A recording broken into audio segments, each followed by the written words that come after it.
present, so I call this meeting to order. We don't have any meeting minutes to approve, so we can get right to agenda item A, request for certificate of compliance for Plaza.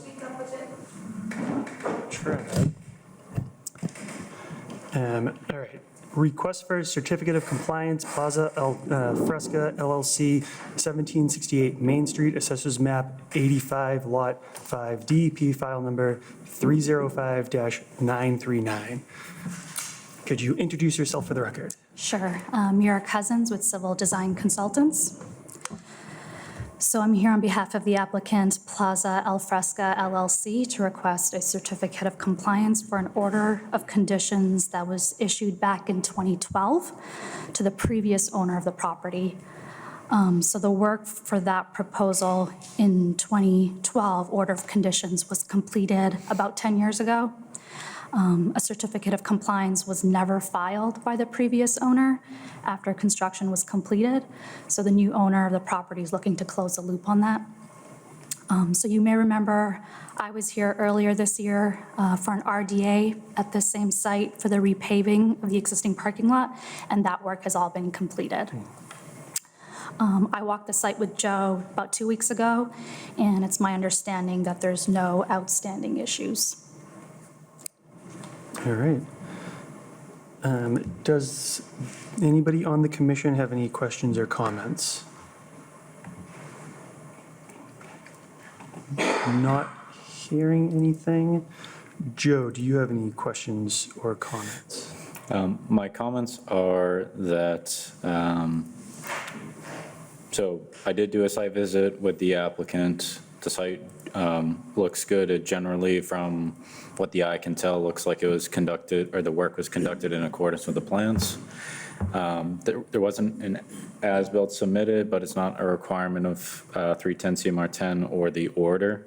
There was a special condition in the order which references a constructed wetland installation. My understanding is that this was just a stormwater BMP. So I guess just so the commission is aware of that, it was just meant to be a stormwater BMP. It looks like it was installed and graded as per the plan. And there was a letter of substantial compliance provided as well. So I don't have any issues with this. All right. If there's no questions or comments from the commission, then I will take a motion to approve this request for a certificate of compliance. I'll make that motion. Could I have a second? Second. All those in favor? Aye. Aye. Chair votes aye as well. Next item on the... Thank you. Thank you.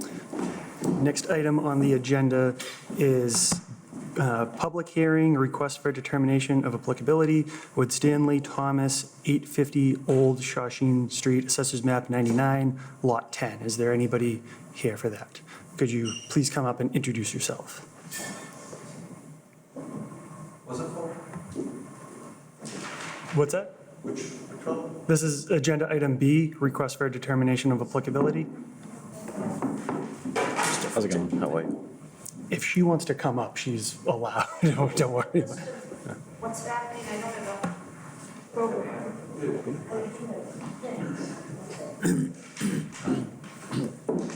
Thank you. She doesn't have to introduce herself, though. She your attorney? Yeah. He's your engineer. All right, so could you just give us a rundown of what you plan on doing? So it's a plan to add a driveway to an existing spot that we already park on. It's just that because it's grass, so when cars get on it, it becomes muddy, especially in the winter. So the plan is to just add a driveway there. All right. Joe, or actually before Joe, does anybody on the commission have any questions or comments on this? It seems fairly standard. Joe, do you have any questions or comments? My comments are just that this application is before the commission because the driveway is being proposed in the 100-year floodplain. So as long as the driveway, you're not changing any topographic conditions from what's already existing, then I don't have any issues with it. No, we're not making any changes to it. All right. But to note for the commission, the abutter notification requirements weren't satisfied for the public hearing aspect of this project. So I would recommend continuing to the next meeting and then making a decision then. All right. So the public meeting is now open. So even though the butters list wasn't satisfied in time, I'm still going to allow anybody to get up and, make a comment if they choose to. But because there's no DEP file number, we'll continue it until the next meeting. Assuming, there's, because the abutters list hasn't been satisfied, we'll continue it to the next meeting. You don't have to come to that meeting if you don't want to, if nothing else is changing on this. But the public meeting will be open the next meeting, and I will allow public comment. If you want to be there for that, you're very welcome, but it's not a requirement at this point. Okay. I spoke with all my, almost everyone that I sent the legal notice to. There's one that permanently moved to Florida, so I won't have access to. But everyone else, they said, no, we're not going to come. But if we'll be discussing at the next meeting, I'll show up anyway, just in case somebody comes and have any questions or comments that way I can address. All right, so as far as tonight goes, could I have a motion to continue this public hearing request for determination of applicability to the next meeting on November 1st? I'll make that motion. Could I have a second? Second. All those in favor? Aye. Aye. Chair votes aye as well. Thank you very much. Thank you very much. All right. Agenda item C, public hearing, request for determination of applicability, Bella Woods Condominium, CO Silva Associates of Tewksbury, Massachusetts, Hampton Circle Extension, Assessors Map 89, Lot 34. Would you please introduce yourself for the record? Yeah, good evening. Andrew Bajasek from Dana Perkins, here on behalf of the applicant. They're looking to repair a road within Bella Woods condominium. Excuse me for a second. Take your time. Part of the road, part of a corner of a road blew out this summer with all the rain. What appears happened is Bella Woods condominium is made up of pervious pavement, and there's a slight slope where this corner is located. And so it looks like with all the rain, instead of being able to go down into the ground, it kind of came out the side slope. So what they're looking to do is add a really small retaining wall, probably 10 feet in length, about a foot high. Just kind of build up that corner and then repave. So this isn't completely collapsed or anything, It's about 18 square feet. all right. It's a very small corner of one of the roads. Does anybody on the commission have any questions or comments? How big was that retaining wall? It's about 10 feet long. And how high? It's only about a foot high, if that. Okay. Thank you. Joe, do you have any questions or comments? My comments are that the retaining wall is proposed in the 25-foot no disturb zone. So I guess a waiver would be necessary, which is a waiver can be applied if it would serve a substantial public benefit. So the commission, if they feel that that is the case, since it's a roadway, they can waive the dimensional requirements of the no disturb zone so that this work could occur. Just one thing on that. This is also, this is a grassed area. We're not looking to cut down any trees or go into the existing woods there. This will all take place in the already disturbed area. Are there Is there any vegetation that you'd have to remove No. to do this? All right. If there's no more questions or comments, Joe, you don't have anything else? All right. If that's the case, could I have a motion to close the public hearing? I'm sorry, I did not give anybody a chance to speak at the public hearing. If there's anybody who would like to make a comment, now is the time to do so. But not seeing anybody, could I have a motion to close the public hearing? I'll make that motion. Could I have a second? Second. All those in favor? Aye. Chair votes aye as well. And could I have a negative, could I have a motion for a negative determination of applicability for Bella Woods condominium? I'll make that motion. Do I have a second? Second. All those in favor? Aye. Aye. Chair votes aye as well. Thank you very much. Thank you. All right, agenda item D, public hearing, request for determination of applicability, David Mitrod, 126 North Street, Assessors Map 48, Lot 89. Could you please introduce yourself for the record? Sure, David Michaud, 126 North Street. And what do you plan on presenting today? Sure, so we're looking to install a 20 by 40 in-ground pool in the backyard of our residence. All right. Just take a look. Does anybody on the commission have any questions or comments at this time?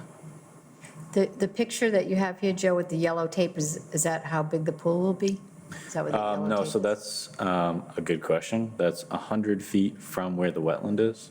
So if you look at that picture, the front left corner of that structure, it's about 69 feet from that corner. And that's where the pool will go? So the pool is proposed to go 20 feet off from that face of the structure. So it's about 89 feet away. It will be surrounded with a patio and a fence, but those are all greater than 50 feet away, so those would otherwise be exempt. It's just in-ground pools. The commission reviews any in-ground pools within 100 feet. Are there any erosion controls proposed for this project? Because I don't see any on your drawings. I didn't include any of my drawings. We're happy to facilitate whatever we need for the project, so.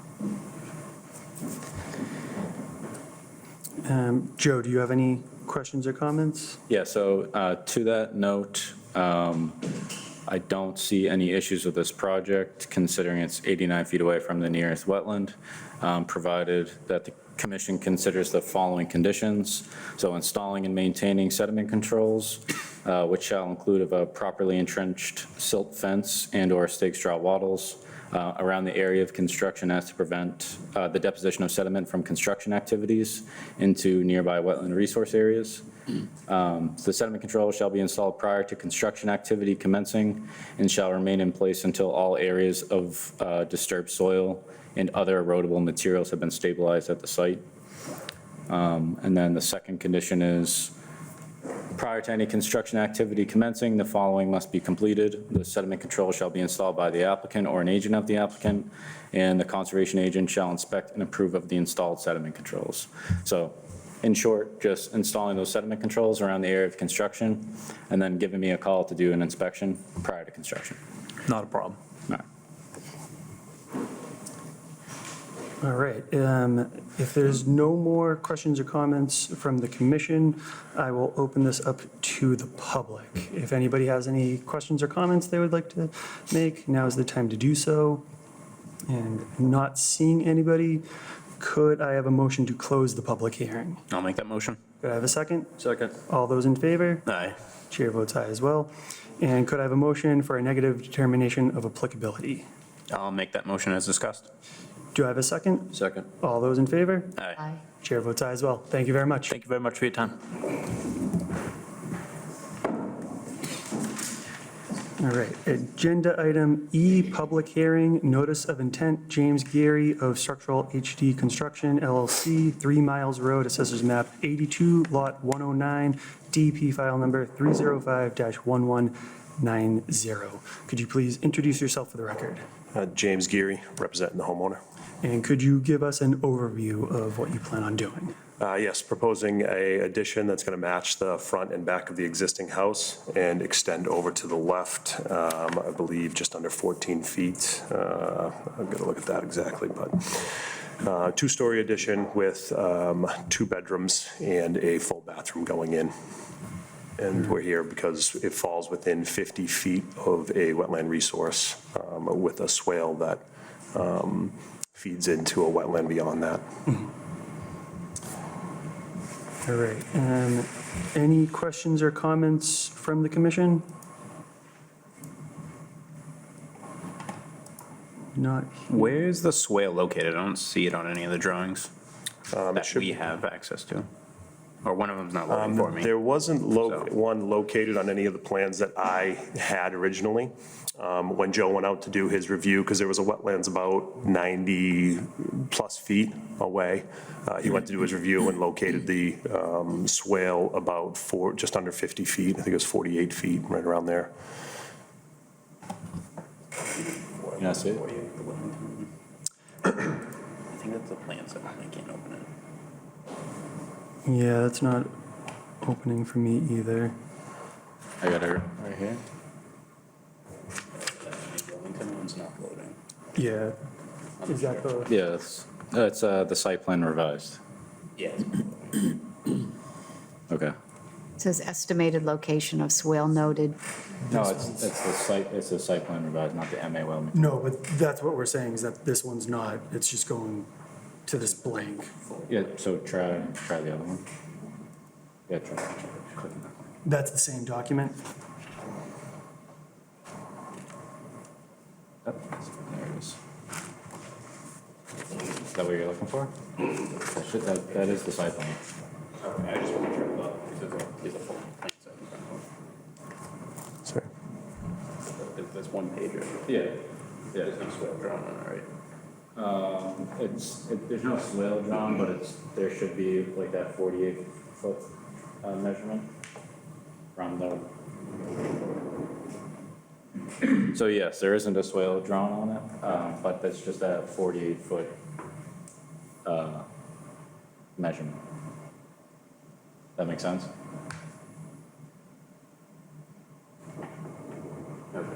So the swale is kind of located right on the rear property boundary, or a little over it. He's 92 feet away, you said? Oh, well, 48 feet away from the swale, which is considered a wetland, but about, yeah, like 90-ish feet away from the primary wetlands. Does the swale fall on the property, the homeowner's property? I don't know. According to if I laid it out per the setbacks from the site plan, from the survey, it would fall on the property. Okay, so my comment would be maintenance and ownership of that swale falls on the property owner. That would be one of my conditions. The swale initially was created for when they did the development behind his property. So I believe it should be on that property. It's just based on the measurements and stuff, it does end up falling on that. Yeah. When they created that property and that site plan, it was shown to be on the other property. So I'm not exactly sure. So I guess the portion of the swale that falls within this property will be owned and maintained by the homeowner, would be one of my conditions that I would want. In terms of that, is that more just staying making away from sure- it and making sure nothing happens to it essentially? No, but Because if- it's behind, it should be If behind his there's fence there. overgrowth and everything and it needs to be cleaned to convey water, or over the next 2 decades, there's sediment that builds up within the swale and it's now not conveying water, Okay. that there's not going to be any confusion on who has to clean that swale. Okay.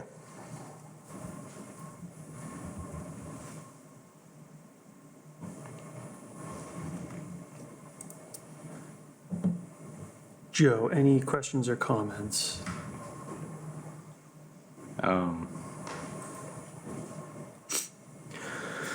So the addition encroaches into the no-build zone.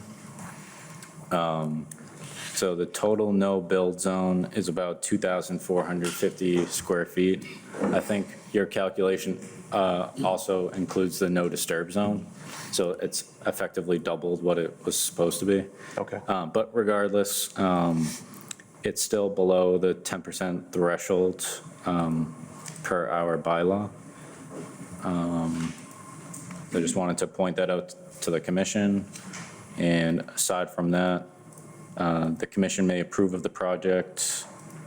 DEP file number was given, and the commission may apply standard conditions number 1 through number 4 and number 9 through number 19. All right. This is a public hearing, so if anybody would like to make a comment or question, now is the time to do so. I ask that you go up to the podium and introduce yourself. But not seeing anybody get up, could I have a motion to close the public hearing? I'll make that motion. Do I have a second? Second. All those in favor? Aye. Aye. Chair votes aye as well. And could I have a motion to approve the notice of intent for DEP file number 305-1190 as discussed at this meeting? I'll make that motion.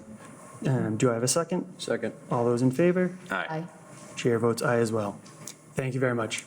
Thank you.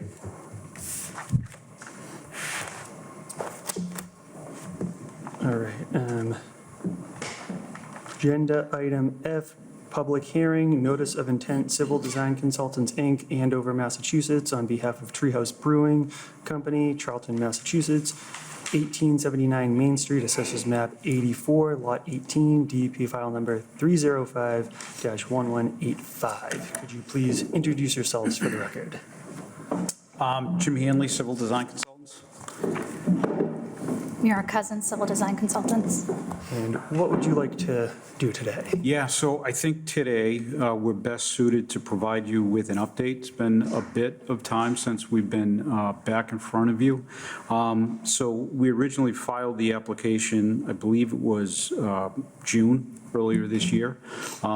We went through a couple of rounds of review with the Department of Public Works.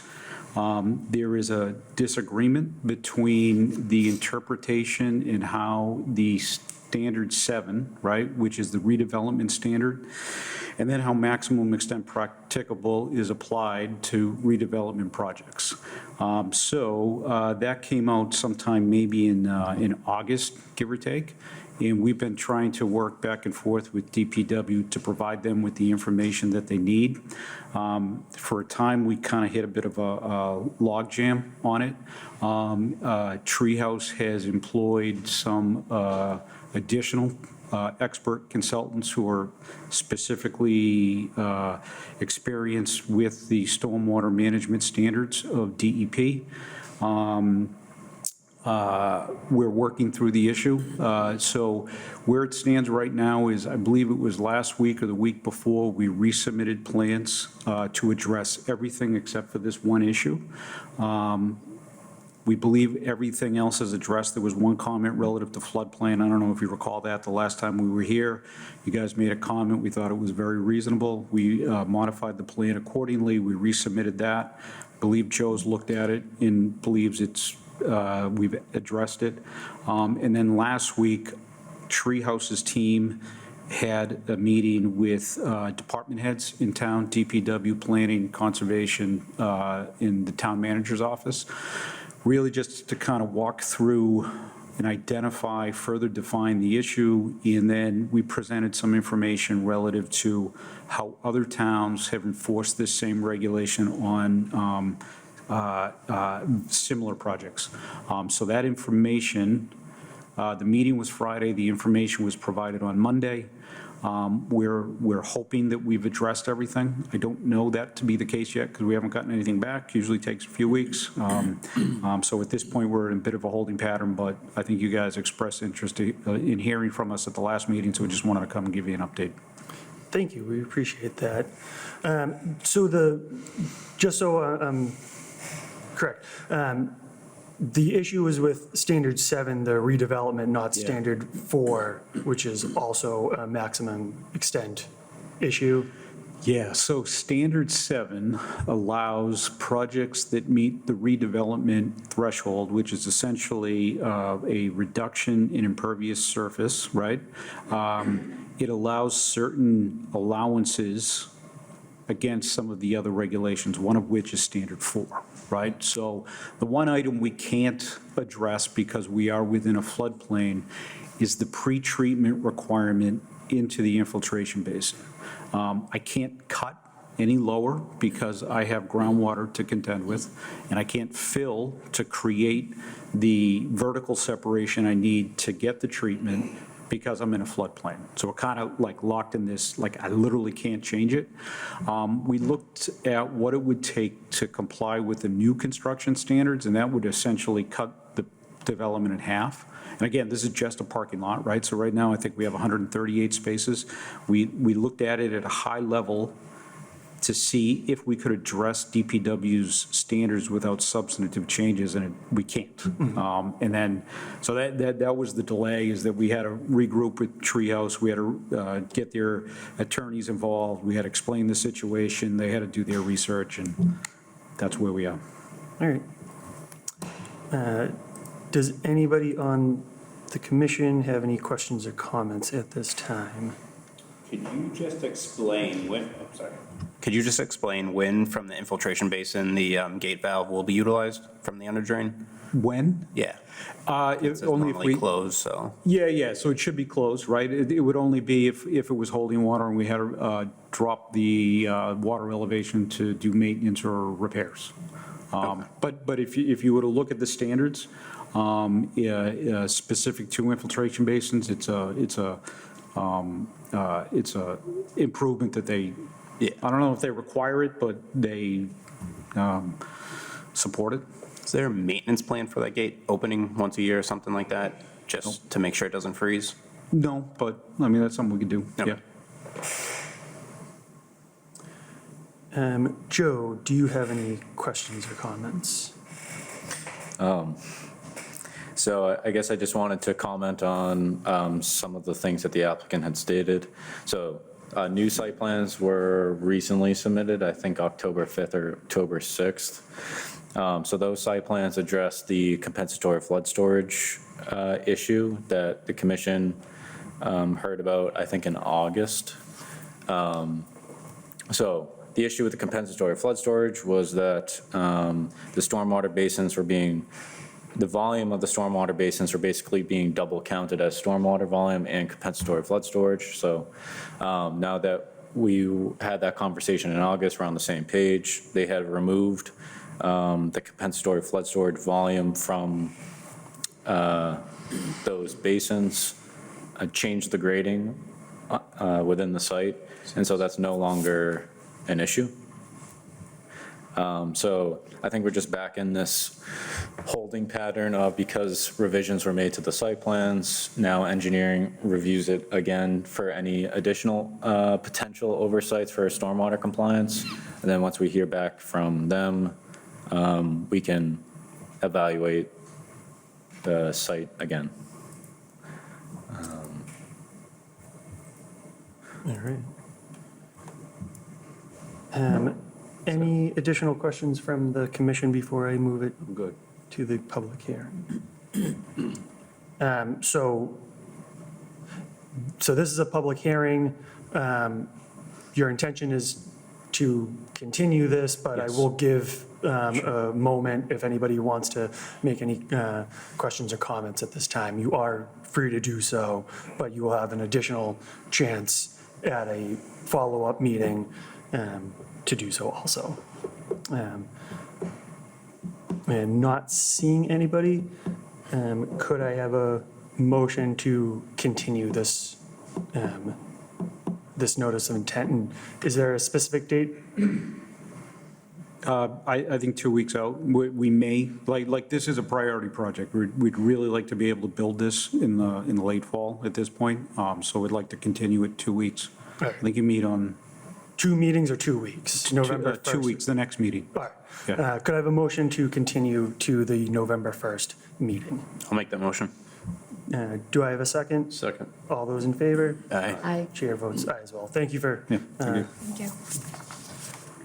All right, and then, public hearing, notice of intent, Civil Design Consultants, Inc., on behalf of Dr. Nitish Nahata, 1438 Main Street, Assessors Map 59, Lot 58, DEP file number 305-1187.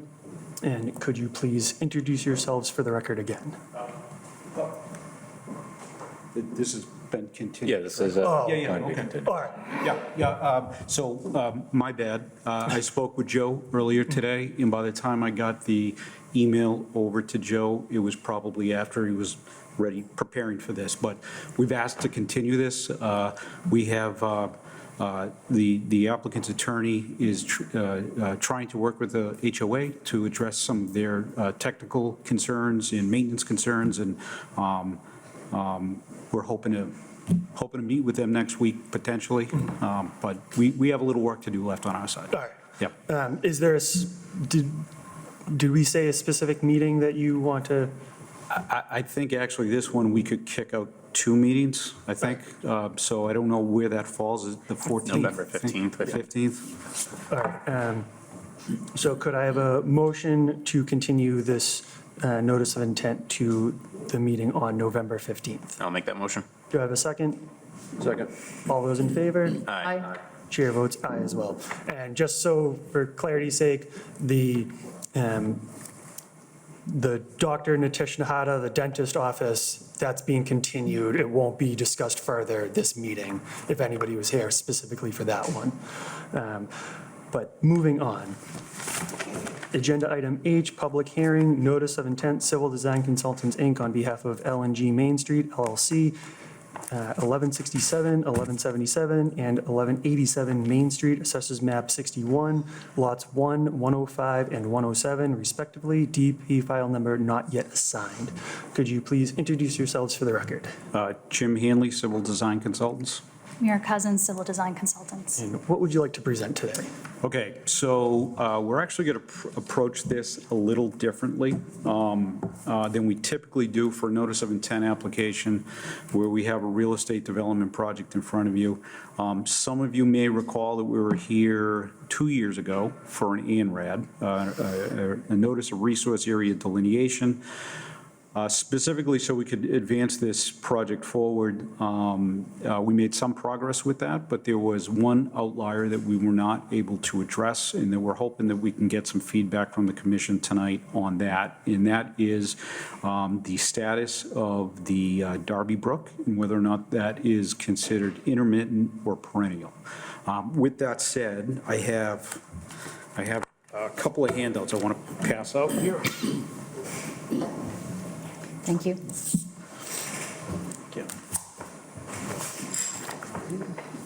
Thank you.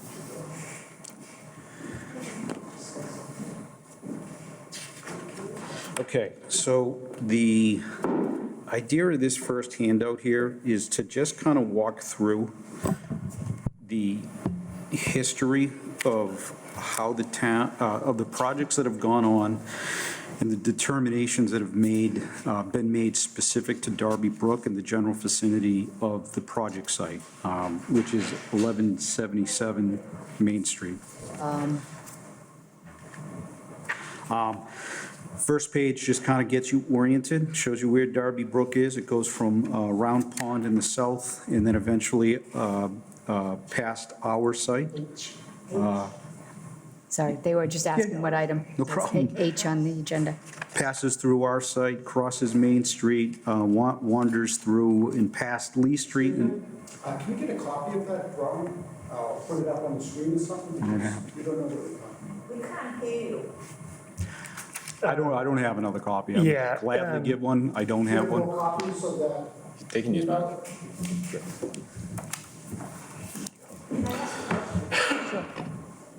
Well, Well, he's talking about the brewery company? That's a brewery done. So you're talking about the brewery? Yeah. Oh, you didn't need to tell us what he's talking about. It's gotta be- so we're starting that one on another side. So for the, you know what, I'll go over here, right? And then maybe you'll be able to hear me better. So again,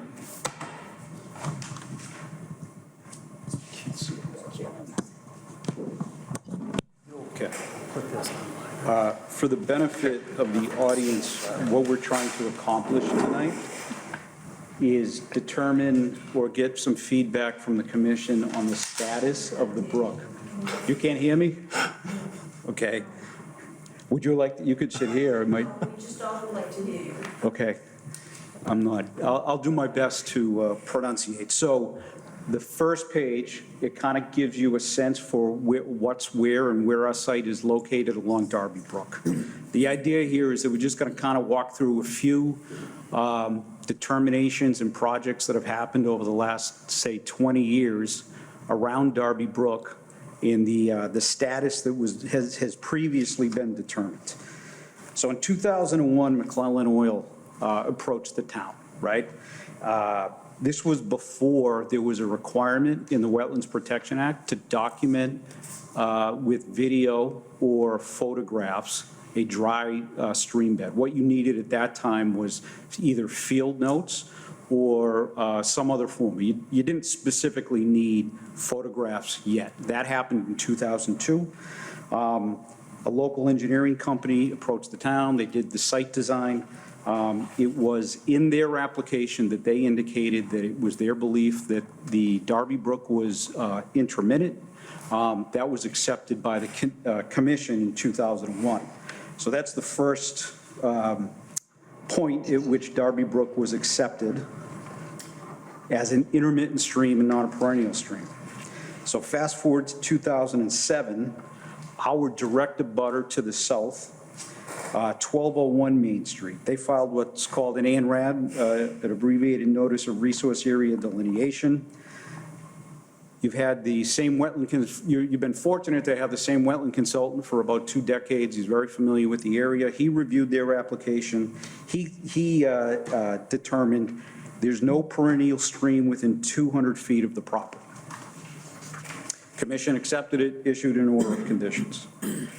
In 2011, further down, about 2,000 feet down toward East Street, 155 East Street, a DEP file number 300923 was filed, and again, up against Darby Brook, there was a determination that it was, in fact, intermittent. So now on to our fourth filing, and our fifth. Back in 2014, DEP file number 305997. This again was 1201 Main Street. Again determined to be an intermittent stream.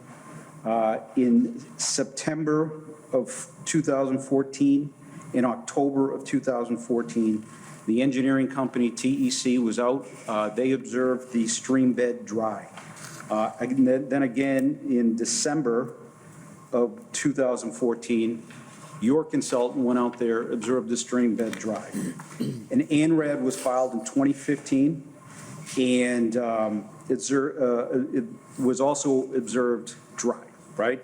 And we have pictures for that, and I'll share those pictures with you in just a minute. But there was 5 different dates between August 17th and November 3rd of 2015, where we have photographic evidence of that stream bed being dry in 2015. Again, the commission agreed and determined that it was in fact an intermittent stream. In 2016, we go up to, back up to 155 East Street. There was an affidavit signed and accepted by the commission that indicated that between the dates of September 8th, 2016 and September 23rd, 2016, that the stream bed was dry. That later turned into, I think it's called Sophia Ruth Way, which was just a 2-lot subdivision with a private roadway. Went through the entire process without contending with the riverfront area requirements, because the commission again determined that it was in fact an intermittent stream. So flipping one more time, we come back to December of 2021. Now this is when we were last in front of you. And you might recall the summer and fall of 2021 wasn't good for vacations. It rained constantly. It was literally one of the rainiest times in 100 years, right? And we approached you for the ANRAD because we wanted to get our ducks lined up so we could begin to develop this site. We agreed on everything except for the status of the river. And the reason that we did that is that we knew we were going to have a little bit of time. We were okay to come back in front of you once we were able to observe it and record it dry.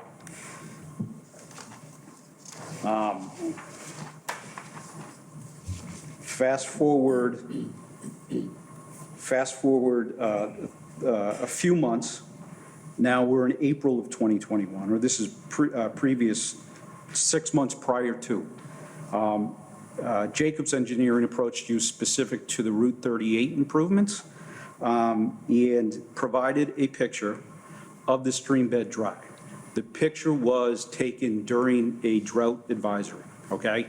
That apparently wasn't picked up, but it was in October of 2020, which was a drought advisory. It was actually 11 days away from them lifting the drought advisory, but it was still in a drought advisory. That was submitted to the town. We rewatched the meeting minutes. The town's administrator at the time had walked with Jacobs. They had looked at the 3 or 4 wetland crossings and agreed that this, again, was intermittent.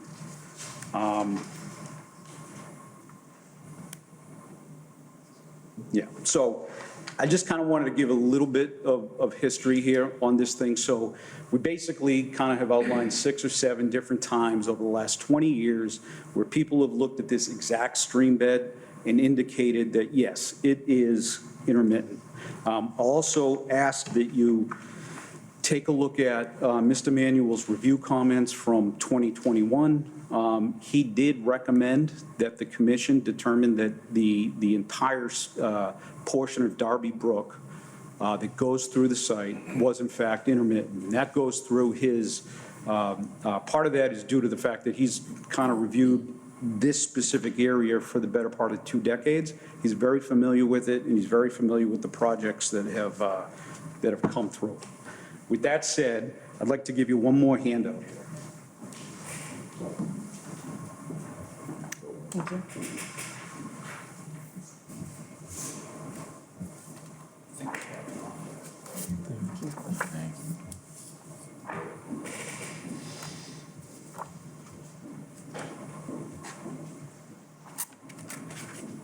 So this is relative to 1201 Main Street, which abuts us directly to the east, I guess it would be. And this is Weston and Sampson, who the town hired to review the site plans put together by TEC and Associates. And so they write this review letter and essentially say that the evidence has been provided by TEC to show that the river, that there's no river within 200 feet of their site, okay? They specifically say that they need an additional picture, right, on the second page of this thing. So when you flip through here now, TEC took this information and they went out and they documented the stream bed within 200 feet of the property lines. So the third page here shows day 1 and day 2, day 3 and day 4. And then what they did is they went out on September 3rd, right, about 2 weeks later, and they took additional pictures. So we actually have 5 days here.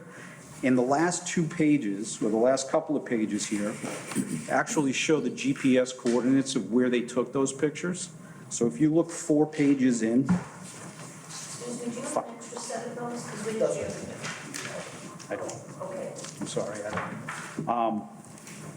You can actually see the blue dot, which is their GPS coordinate where they took the photo, which is essentially at the outlet of the culvert on the McClellan Oil property, right?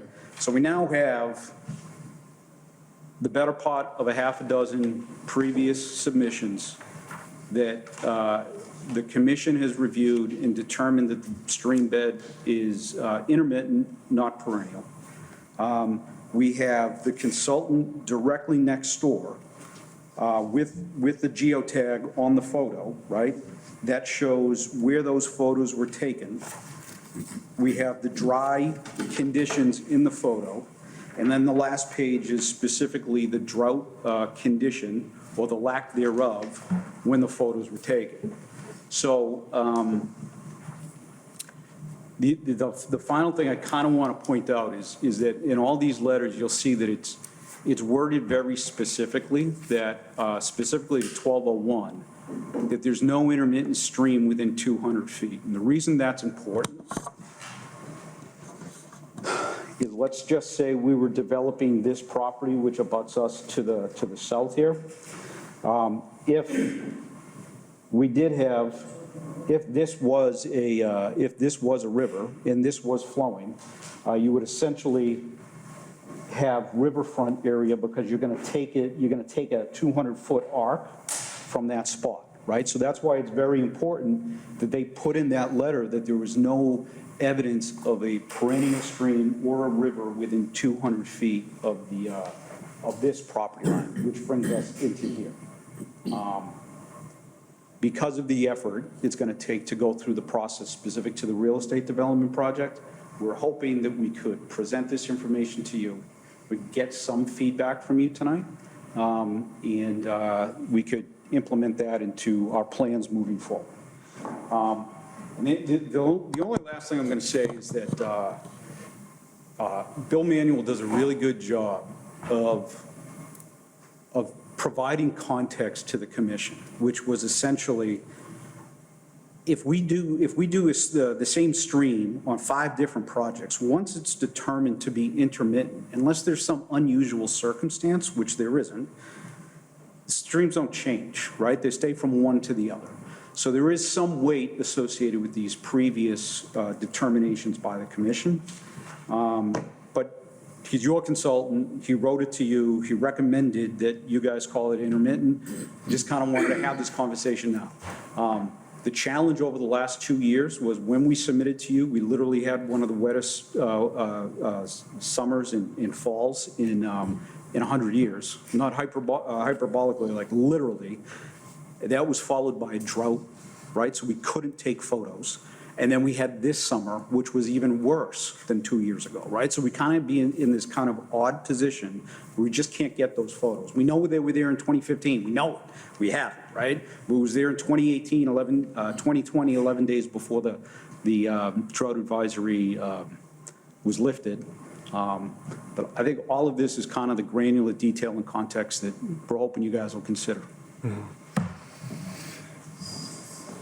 So my understanding, it's what this really goes towards is that over 4 days in any 12-month period, if you can show with pictures that it's dry, you can claim it's an intermittent stream.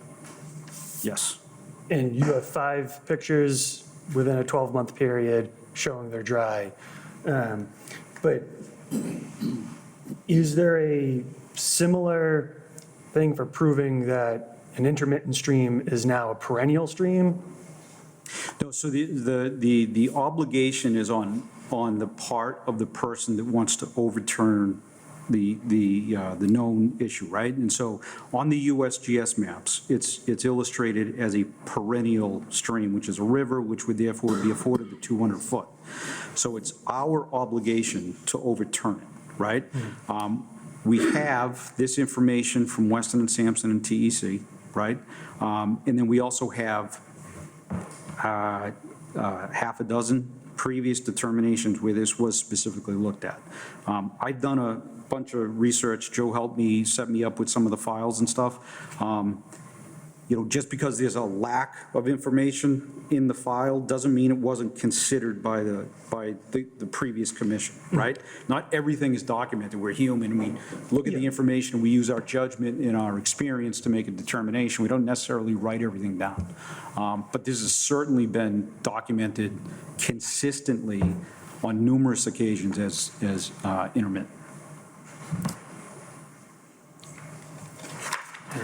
Because you know, it's far away, but they're not really that far away, but you go down Helvetia Street and that area that's I haven't gotten a great look at it, but it certainly seems wet when going by there. And if that's the same, stream, It is, yeah.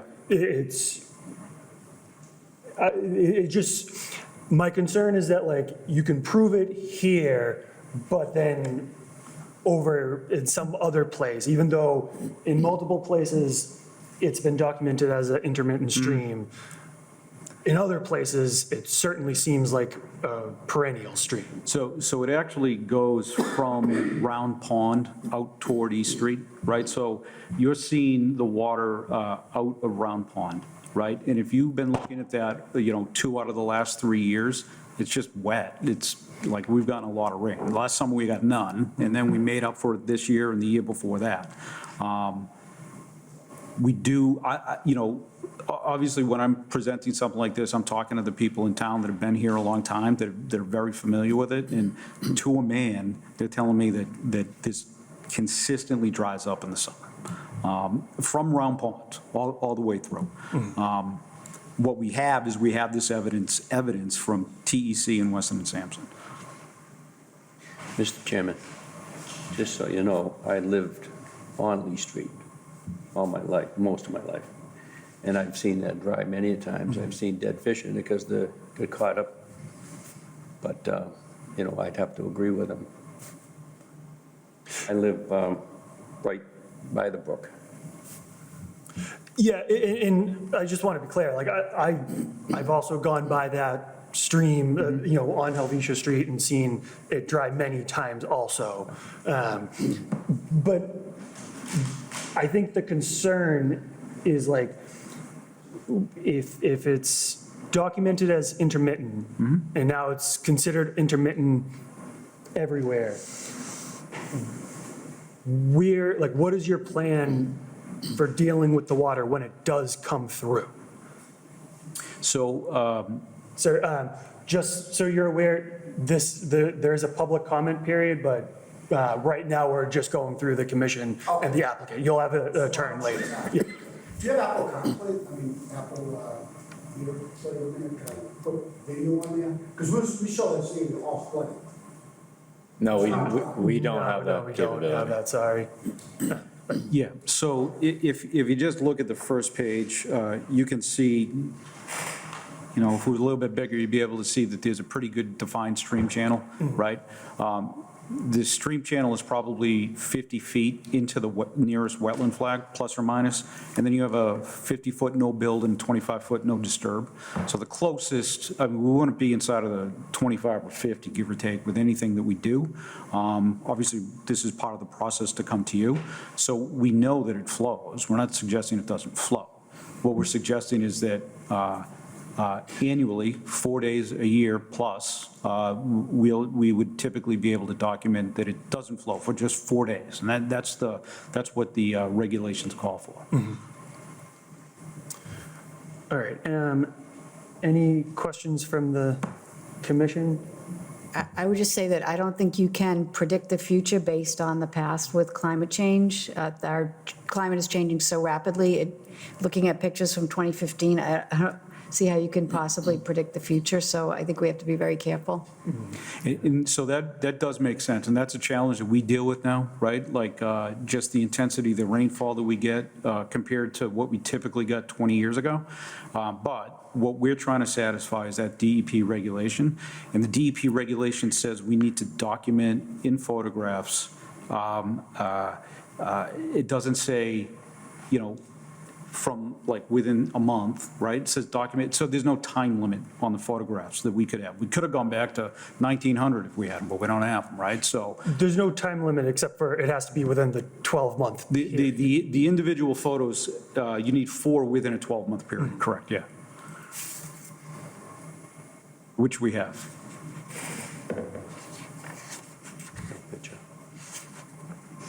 Joe, do you have any questions or comments? Yeah. It's all about meeting that regulatory requirement of overturning perennial into intermittent. And so there's pretty much 4 main aspects of that regulatory citation. And it's not too long. It's about a paragraph long, but basically you have to have the field observation timeframe. So 4 days in any consecutive 12-month period, which we've discussed. They have to be during non-drought conditions. So second requirement. Third, that affidavit from someone who's considered to provide credible evidence from a competent source, which is it specifies, the affidavit that needs to be provided, or like what statement needs to be provided. And then, I thought there was a fourth. Oh. The fourth is that the stream must not be significantly affected by drawdown from withdrawals of water supply wells, direct withdrawals, impoundments, or other human-made flow reductions or diversions. So, although the amount of evidence that you have just presented is a lot, each instance in which this Darby Brook has come under question, I think if each instance, even from our own consultant, doesn't try to rigorously address this regulatory citation, or at least it's not documented. It's not documented, right. Which I think there's a distinction there, right? Like, because it's not documented, doesn't mean it wasn't discussed, right? Sure. That's fair. Okay.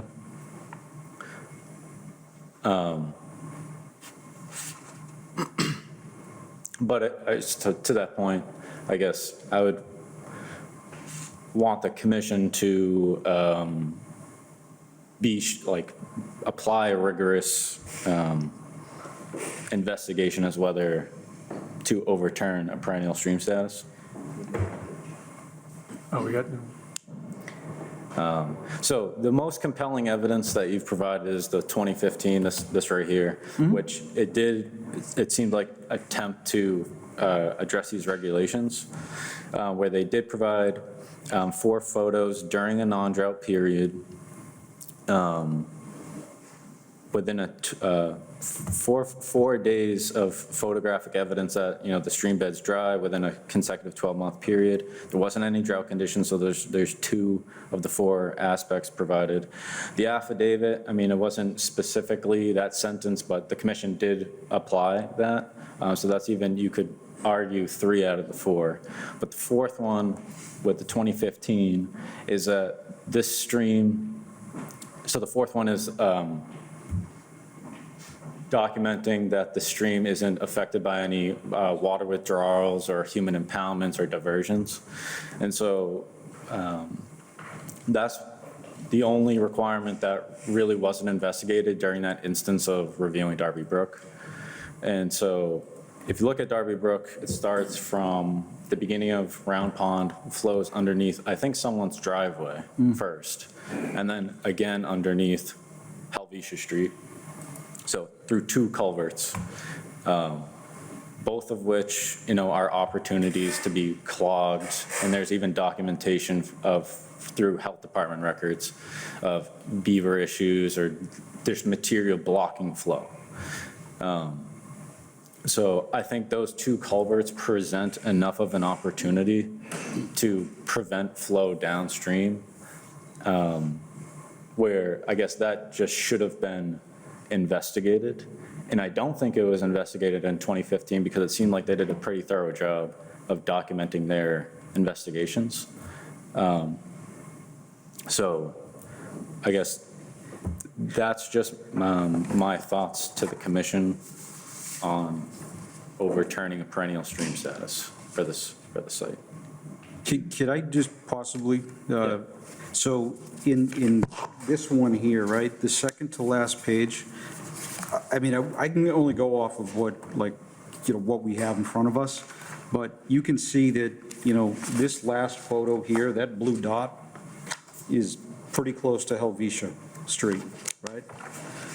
They then take another gauge further down, further closer to Main Street, and then a few pages further over where the final ones are, they're literally at our culvert, right? That goes under the tanks. So Well, I can't say that they looked at every possible, potential. It's not as if they only looked at that little piece, right? Sure. It did go from basically Helvetia to the culvert on our property. And then you also had Weston and Sampson that indicates that the site visit for the peer review occurred on, right? So they had gone through the process of actually performing a site visit. I think it's reasonable to assume that if they're on the site, they're going to walk the stream channel, right? And they actually indicate that they did and that it was dry, right? So, how far do you have to go, right? I think there's a standard of care, and it looks like Weston and Sampson and believes TEC addressed it, and I don't see anything that indicates otherwise. So it seems like it's, at least from me to you, there's a difference in the documentation aspect. I guess in regard to your comment about there's no time frame for these, like reviewing it. Yeah. I actually had the same question, and I wanted to clarify that with Mass DEP, because I wasn't sure, just in general, whether if a commission makes this determination in 2003, whether it applies in perpetuity. Because it does say shall, like the commission shall do that. And I guess the response that I got from the Northeast Regional Office is that the commission can also take into effect the timeframe of when it applies. So if it's a determination was made in 2003, that doesn't apply in 2050. They can use their discretion as far as, whether to accept like historical information into there, which, obviously diverts from the meaning of shall, but. Yeah, I mean, so I don't have access to DEP like that, right? So I'm literally just reading the regulations and what it says, and it doesn't say anything that you can't go back 3 years or 5 years or 10 years. What it does say, and what does make sense, is that in 2015, when they issued this ANRAD, that ANRAD obviously is not valid anymore, right? It expires, right? Right. So this would be existing evidence for a new determination, right? So we couldn't just say, well, because there was an ANRAD, it's done. And if we could say that, we have I have 6 examples that we showed you earlier today, right? So I think we're on the same page with that.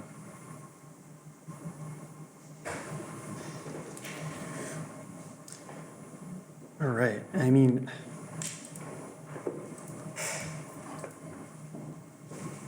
I gotta go back to, even if you can prove that this is an intermittent stream by the definition, there's still plenty of water there currently. So however we determine this, there's gonna have to be a very thorough, explanation about how you plan on dealing with that water that comes through and make sure that it's actually flowing and not, you can't just put up a wall and go, oh, it's not a stream anymore and flood everybody else. So that's going to be a big issue for anything you. Absolutely, right? So we have a project that conforms to the stormwater standards. There's also a 100-year floodplain that is associated with this, right? I don't believe we're doing anything inside of, nothing inside of that floodplain. Maybe there might be an outlet pipe from some drainage or something like that, but we're not touching anything inside of that. So we'll meet the standards. We're going to stay completely outside of that floodplain. So we're not going to impact, right? We're not going to impact any flow there. We're going to let it continue to do exactly what it's doing now. I think the biggest question here is if you build this, how much water is going to run off into other properties? Right. So that's fair, right? And that's where we're trying to get to with the commission. And like, so the first step would be, we'd like some feedback on this. When we build this, one of the benefits we have with this site in particular is that there's a lot of, if you were to look at the plan set, you'd see that there's a lot of development on this site as is, right? There's a tennis court, there's a pool with a deck around it, there's 3 houses, McClellan Oil is completely paved essentially. We don't have an enormous increase in impervious surface. We're going to deal with this like we deal with every single other one, where we offset any peaks and we recharge as much as we can so that we have as little impact to the surrounding watershed as possible, which is consistent with the But reg. you said pool. Do you know Yeah. what's, you know, you said pool, correct? Swimming pool? Swimming pool, Yeah, yeah. You know what size it is? I believe it's 40 by 60, not a regular 20 by 40. Yeah. I mean, so it's all, I'm sure you knew that, but Yes, yeah. The point I was just trying to make was, is that already within impervious. 200 feet of this thing, there's a lot of development anyways. Yep. At the end of the day, we're going to pull the development further away. And we think you're going to be happy with that result. All I'm trying to do tonight is I'm trying to avoid having to provide you with information specific to the riverfront area.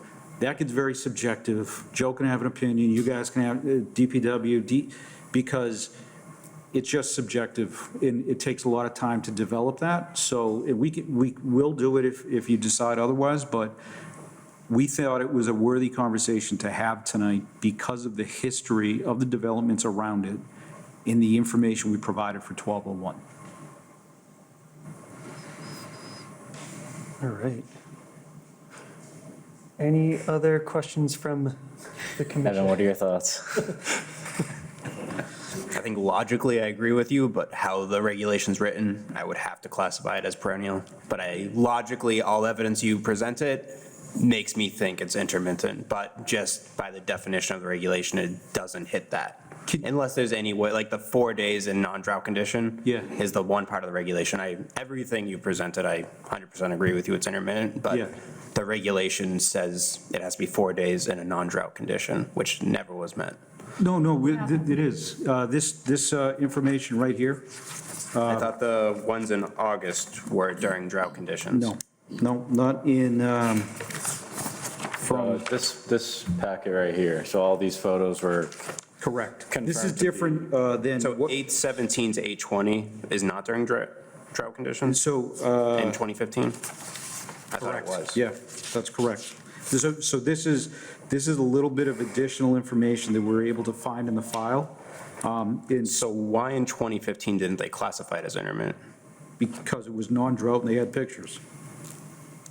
It was during drought conditions, I thought. No. So why wouldn't they classify it as intermittent then? That's how I read did. it opposite. They did? Yeah. no, yeah, so this right here, through this evidence that was submitted, Yeah. so they had 4 pictures, so they met the time frame requirement and they met the non-drought condition requirement. And probably the affidavit as well, just because, there's multiple eyes on this with peer review, whatever. So maybe not necessarily the specific sentence in the regulation, but, so they probably met that as well. So anyways, so So you're yes. saying this was during- 817 through 820 in 2015 was during non-drought conditions? Correct. Okay, then Yep. yeah, it's intermittent to me. I thought that was during drought conditions. Yep. Okay. I think it's intermittent. Thank you. I'll just say, I think it's really irresponsible to look at information from 2015 and apply it to today. It's like, it's not that long ago, but. It's almost things 10 have years. changed. Yeah, It's almost like, 10 years. Yeah, it's not like it's, if you were presenting information from the 30s, I'd say, but it does have, I agree that the climate is changing, and I don't see how, these areas are drying up, throughout most of the town. That's, that doesn't seem to be the way that we are progressing. So I guess, obviously, you guys have your own time frame, but because this is a decent amount to review. You guys don't need to feel pressured, I don't think, to make a decision right And that's now. totally not our intention, is to Yeah, pressure yeah. anyone. We just Yeah. wanted to, what we wanted to do is try to isolate this one thing, to get your feedback. We thought we had, since we put the notice of intent together, we stumbled upon a little bit more information. We thought it was worth reviewing before we move forward with everything else, so. All right, so because of the, general conversation and the lack of the DEP file number, we cannot approve this tonight. It will be continued. This is a public hearing. If anybody in the public would like to get up, I ask that you go to the podium, you introduce yourself, name and address for the public record, and I'm going to say about 5 minutes. If you want to rant and rave, or as the Supreme Court ruled, you can swear at us. That's your legal right. But I can limit it to about 5 minutes. All right. Paul and I are in the Board of Trustees of 1147 Main Street, which is Cottage Place, which that stream goes right next to it. And we can tell you that it is I'm not- sorry, did you introduce your names? My name is Keith Bierce, and I'm on the Board of Trustees of Cottage Place condominiums, which borders the stream and also the McClellan property. And I can tell you, they went through, I guess, from what I understand from this hearing, went through in 4 days. In 2015, we found dry periods. Well, I got some from August 8th of this year. I got some videos. I can't put it up here, but I can pass this around. And that stream overflooded, came into our parking lot, and actually, some of our building got flooded. You can look at that. We have it on our phones. Yeah, and it was flowing.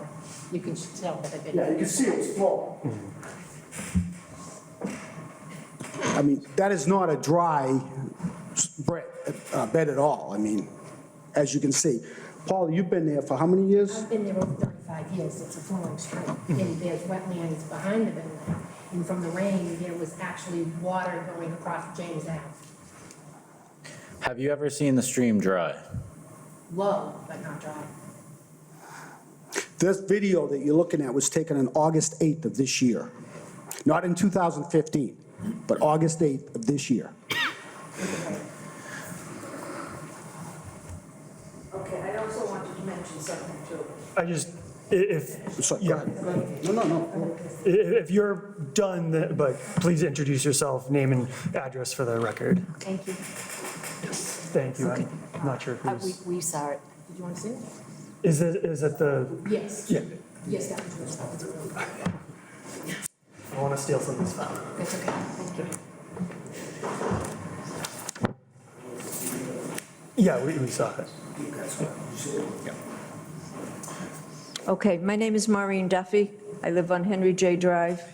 I own one of the units at Cottage Place, and I've lived there for 55 years. On September 12th, which is just a month ago, Chandler Street was closed because it was flooded. I'm sure if you remember that day. I had a meeting at my house, and people were calling me saying, I can't get down Chandler Street. I said, what are you talking about? It's flooded. The policeman said it's up to his waist.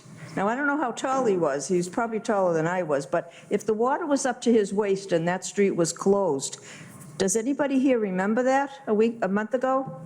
I believe Okay. I had to Okay. take the detour. It's never happened before, but that doesn't mean, actually, the week after that, it happened again.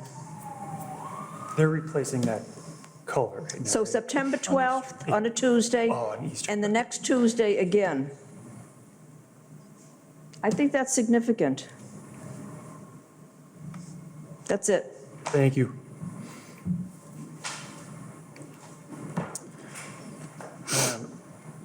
All right, so again, this is a public hearing. We're going to continue it. This is not the end of the discussion or the application process. But if there's no further discussion from the commission, the agent, or the public, I can see the stream out my window every day, the double window that faces the Crawling Oil and the stream. I've seen that stream. I've seen the stream too. I certainly do believe you. But just for the record, if you're going to make another comment, I ask that you go up to the podium. All right, so again, there will be more time for the public hearing, but for right now, did you have a time, a date that you would like to come back for? Yeah, I just want to mention two things for the benefit Yep. of everybody By all here. All we're trying to do is understand the regulations, understand where you guys are, and address those regulations. We don't write them, right? Yeah. DEP writes them, they tell us what we need to do. We believe we've addressed that. Specifically to August 8th, that was the day that we got 6 inches of rain in less than 6 hours, which is off the charts on anything we design, right? It was beyond a 100-year storm. And then the September 12th day, that's when Leominster got 10 inches of rain in like 6 hours, right? So we had some incredibly intense rainfall events. That's always going to be wet when we get rainfall events. All we're trying to document is that the regulations say this, we believe we've addressed that. And then in closing, I don't know if it would be, if you would like more time, or you could provide like maybe an opinion as to where each one of you stand on it so that we have some information to go on. If that's too much, I get it, but I figured I would ask. If you need more time to review the information, you can live with that too, and we'll be back in 2 weeks. I just want to add that there is water in that stream flowing all the time. Like I said, I see out that window every single day, and that just shows you the climate is changing, and then to see the rain like that, we have unit owners that had water in their units because of that flood. Can I just ask for your name and address? Paula Rowe. Thank you. I mean, yeah, my opinion right now is that if you meet all of the conditions to prove it, then that's like, we're kind of compelled to agree. But that does not mean that I think it's a good idea, or it's, it's not a stream and there's not, Understood. Water flowing. And like, again, the climate's changing, so like, while those are, perhaps they're two isolated events, it doesn't seem like it's going that way. And for whatever is built here, I would, and one of the difficult things about this is that like, you can, whatever you do to that property, it's not your responsibility to fix everybody else's property. But you can't, I would not expect you to make it worse. So that's what we're. Hope not. Right. Yeah. Yep. But if there's no more questions or comments from the commission, could I have a motion to continue this to the November 1st meeting, or would you like? Yeah, I think that we'd like that, yeah. Could I have a motion to continue this to the November 1st meeting? I'll make that motion. Could I have a second? Second. All those in favor? Aye. Chair votes aye as well. Do you have plans? Have any permits been issued yet? No, not for this. I don't know about historic permits that might still apply to some degree, but for this project, we haven't done anything. All right, where are we now? We are, agenda item I, public hearing, notice of intent, Civil Design Consultants, Inc., on behalf of 911 and 913 East Street, LLC, 913 East Street, Assessors Map 102, Lot 52, DEP file number 305-1191. Could you please introduce yourselves for the record? Mira Cousins, Civil Design Consultants. Jim Hanley, Civil Design Consultants. Arnie Martell, proponent. And what would you like to discuss today? So we filed a notice of intent for the redevelopment of the site at 913 East Street for the construction of a proposed 3-story climate-controlled storage facility. So the total area of the site is approximately 1.1 acres. The site is located in the Industrial 1 zoning district. Currently, there's 2 commercial buildings on the lot. Approximately 73% of the site is either paved or covered by rooftop, and it abuts an active railroad line to the rear of the property. We have 2 bordering vegetated wetlands located off-site south of the property, and the 100-foot wetland buffer zone of the BVWs crosses onto the southern portion of the site. So what we're proposing here is to raise the existing structures and construct a climate-controlled 3-story storage facility with a building footprint of approximately 11,130 square feet.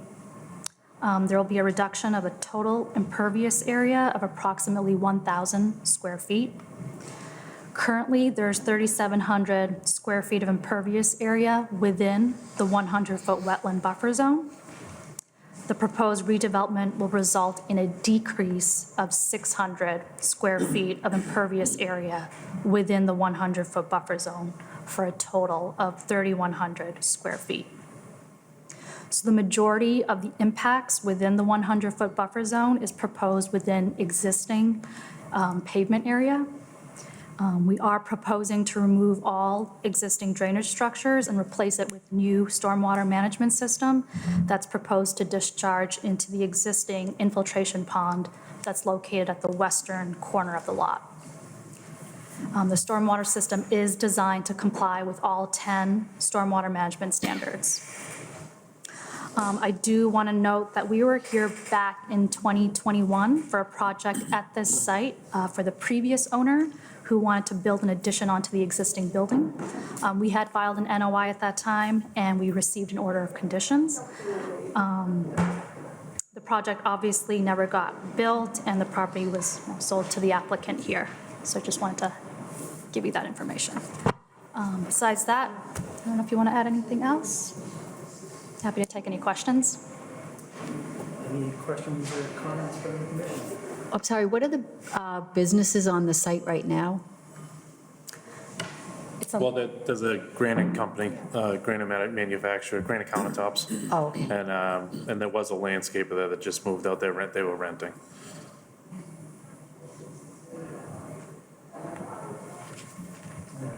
Not specifically wetlands related, but climate control, is that cold climate, or is that just?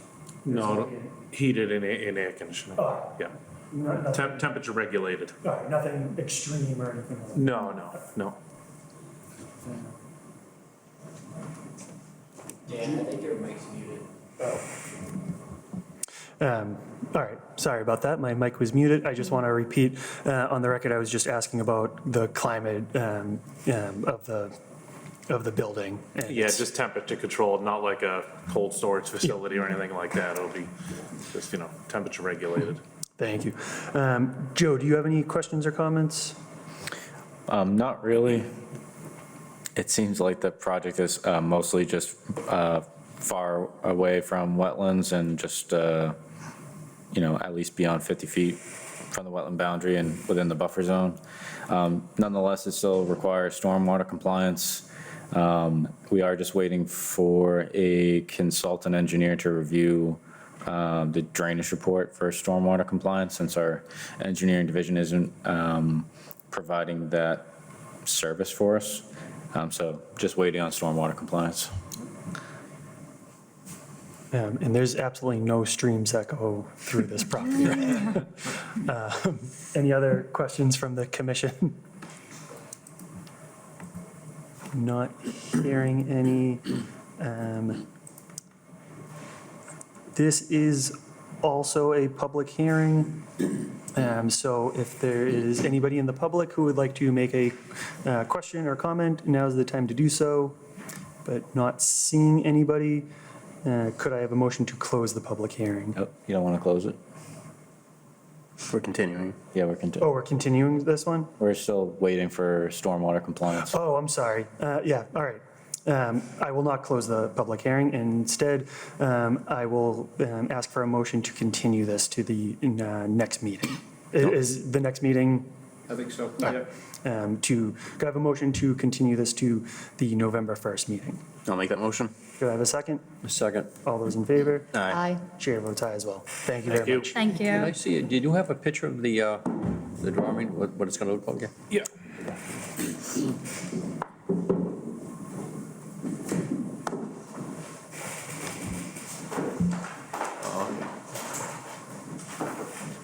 It's a lot nicer than what you have there now, that's for sure. I know you just bought it, right? I think so. Thank you. Thank you.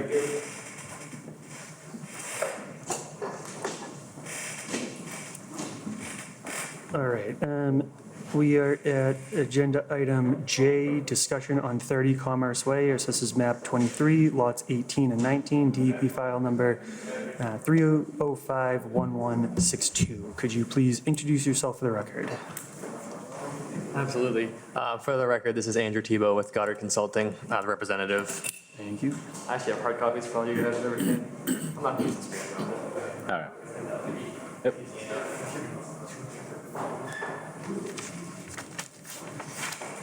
Thank you.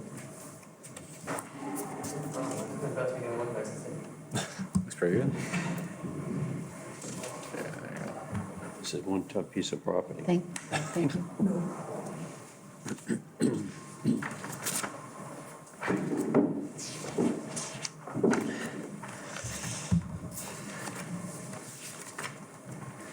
I think I'll start with the easiest and the quickest one is the wetland replication plan that you guys see here. So first off, thank you for your time tonight. I appreciate you guys making the time to discuss this with us. We just have two quick items to facilitate tonight. The construction over there is ongoing, and Joe's been out there with me a few times checking out a few different areas, and there's just a couple discussion items we wanted to have. The first one is we got the landscapers on site and the wetland replication is about to start. The stream relocation is ongoing. And once they got all the plans on site, they had realized that there was a slight discrepancy in the plans from the engineering details versus the wetland replication plan that we had got approved. So there's a few plans on site that are just a little bit different. So what I wanted to do is just make sure that all the plans on record match exactly what's on site. So when we come back for a certificate of compliance, there are no discrepancies in any of the plantings. So what you'll see here is the same protocols, the same areas, the same square footage, but there's two areas that we're replicating on site. So the first one you'll see here is about 2,811 square feet. So originally, the plan we submitted to you guys asked for 8 red maples, 7 yellow birch, and then 12 each of silky dogwood, winterberry, and highbush blueberry. So there's a total of 15 trees and 36 shrubs in this area. The engineering detail actually had 8 red maples, 8 river birch, 15 silky dogwood, 15 winterberry, and 9 highbush blueberry. So what we are essentially requesting here is just a swap from yellow birch to river birch, and then some different numbers. So actually, there's a net increase here now. The engineers actually added an extra tree and 3 extra shrubs, and then just changed from 12, 12, 12 to 15, 15, and 9. So all we're looking for is to be able to install the river birch instead of yellow birch and just have a little bit of a different allocation of the number of shrubs, but the species remain the same over there. And then the second area measures 3,334 square feet. Everything matched up here as far as numbers and location, but the engineers had listed river birch, whereas Goddard had listed yellow birch. So we were just asking the commission to again install river birch instead of yellow birch in this area. So I submitted this plan today with a revision date of October 18th. That way it's on the record officially. So if the commission would be okay with those changes, then we would have the plan on record when we come back for the certificate of compliance. I'm okay with the additional shrubs. I just curious about the river birch from yellow birch. Why is that being requested? So the truth of the matter is it's being requested because they're actually on site currently. So when the engineers made the site plans for this, they ended up making their own landscaping plans, whereas when we bring a notice of intent forward, we write our own protocols. And so the engineers had already listed river birch in their plans when we were first with you guys months ago getting this approved. And so when the landscapers went to price out and purchase the plans to carry out the work, they purchased it from the engineers' plans and saw river birch. And then by the time they read my plans to see that it said yellow birch, they already had them on site. And they're hoping to be able to use them, which from my standpoint, yellow birch and river birch, they're both used for grazing by species such as deer, and they both produce seeds for a lot of small rodents and birds to eat. So the environmental benefits are very, very similar. I just don't like to plant something on site that wasn't originally talked about with the Conservation Commission. But that's kind of why I'm here, is that there was a discrepancy and they ordered the plants already and they're on site. All right. I'm okay with that if everybody else is. Okay, great. Yeah, that's the easier one. So thanks, guys. I do appreciate your time reviewing that. The other thing is so the stream relocation itself is ongoing right now. Joe and I had taken a look at it, and the other paper I just passed over to you has a bunch of pictures of kind of what's gone out there so far, and also some photos of the area that we're tying into, just for a little bit of context here. So Joe and I had taken a look at the area, and basically we're reviewing it in regard to the approved plan and protocols. And Joe had raised the question that the way that the stream relocation plan was written, that the goal would be to be tying into the similar existing channel, whereas as of right now, there's a lot of stone in the center of that stream. So the main question that we are coming forward to the commission with today is, while this project is still ongoing and the stream is still being relocated, we figured it was the right time to come and have a conversation to make sure that the commission either was comfortable with what was going on out there or had the chance to provide comment. That way we can streamline that with the rest of the construction going on out here. So you'll see some large stone all through the bottom of the stream there, and the water generally runs underneath the stone, whereas the area that it's tying into, it tends to run more on top of, as it's more of a gravel, mucky base with some exposed boulder. So Joe and I out on site had a couple discussions of a couple different ways to match this, and I basically have two ideas to discuss with the commission tonight and just see some thoughts while we keep this moving forward. The easiest is just to remove large amounts, probably 50 to 75% of the stone that's in there right now, have some exposed stone in there, but allow for a more natural channel. Additionally, the plantings and the loam that's being brought in here isn't in there yet, so you'll see a lot of exposed stone. Some of that will be covered and graded and planted along it, but there are very, very large stones in the bottom of the stream right now. So the on-site contractors, all the work is still ongoing, so they still have all of their machinery out there. So they have the ability to either remove stone out of the stream, or they can crush it and make more of a gravel stream bed. Both of those are pretty viable options, and with final grading would make more of a natural stream bed. But we just wanted to come to you guys with the opportunity to take a look at this and make sure that we had a solid plan moving forward. Any questions or comments from the commission? I'm good. We don't have to add tires to the new wetland, do we? That's optional, but I don't think we should. Yeah, I mean, as far as the stream bed goes, like, I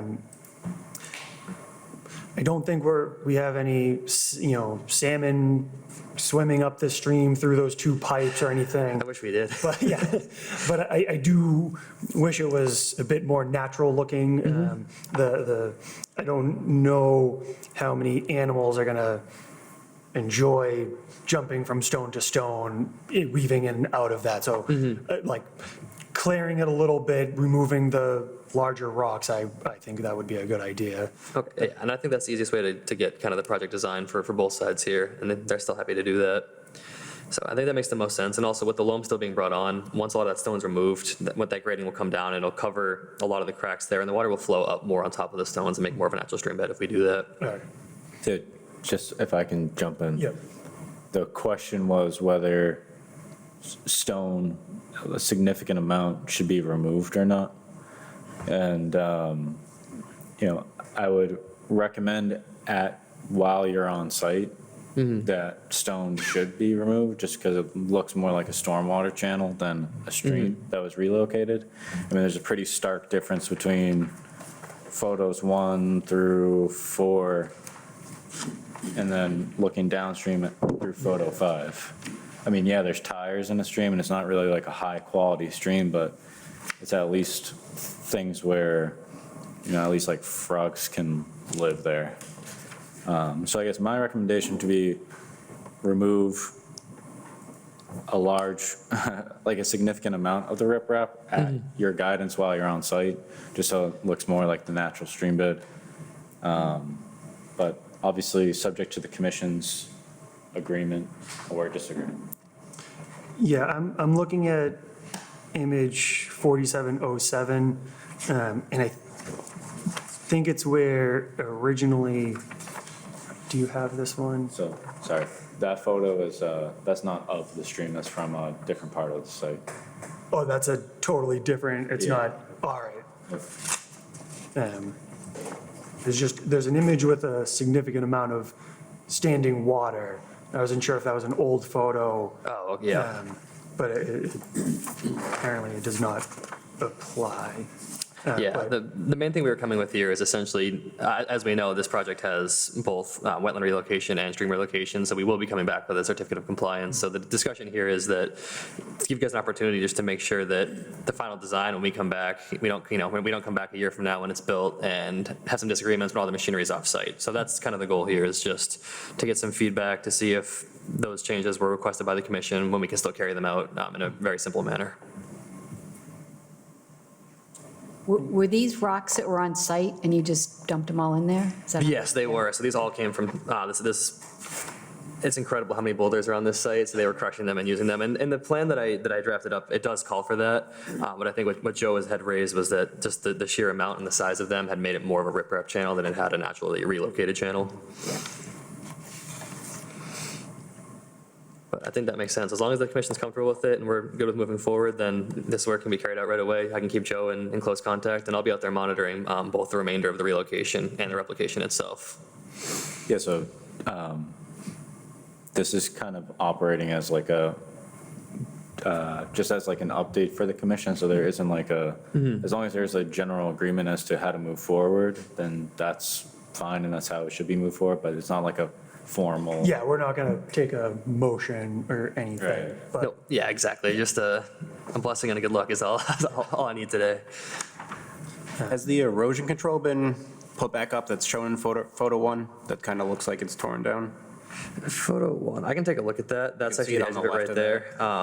I have not been back to the site since October 13th, so I can't verify that or not, but there's a very good chance I'm here tomorrow once this work begins again, so I can take a look at that and update Joe. Okay.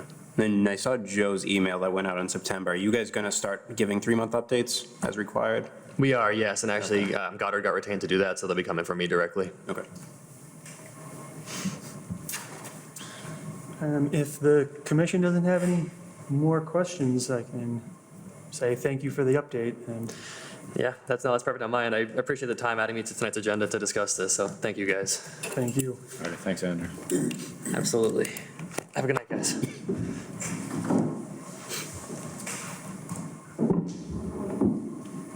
All right, agenda item K, enforcement order, Bethany McGoldrick, 19 Pond Street, Assessors Map 31, Lot 8. And this is a long meeting, I apologize for how long it's gone. Could you please introduce yourself for the record? Sure. My name's Bethany McGoldrick, and I live at 19 Pond Street. And do you have an update for what the current conditions are? Sure. So I'm in ongoing process of meeting the requirements of the violation. All right. It's not easy. Yeah. It's a slow, so it's been, so the delay, the delay was my property had a lot of flooding, and there was a lot of water.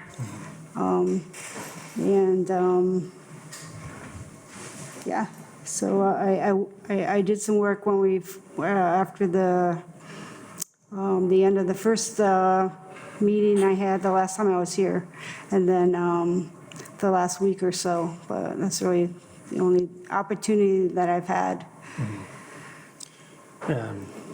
So if I can mention,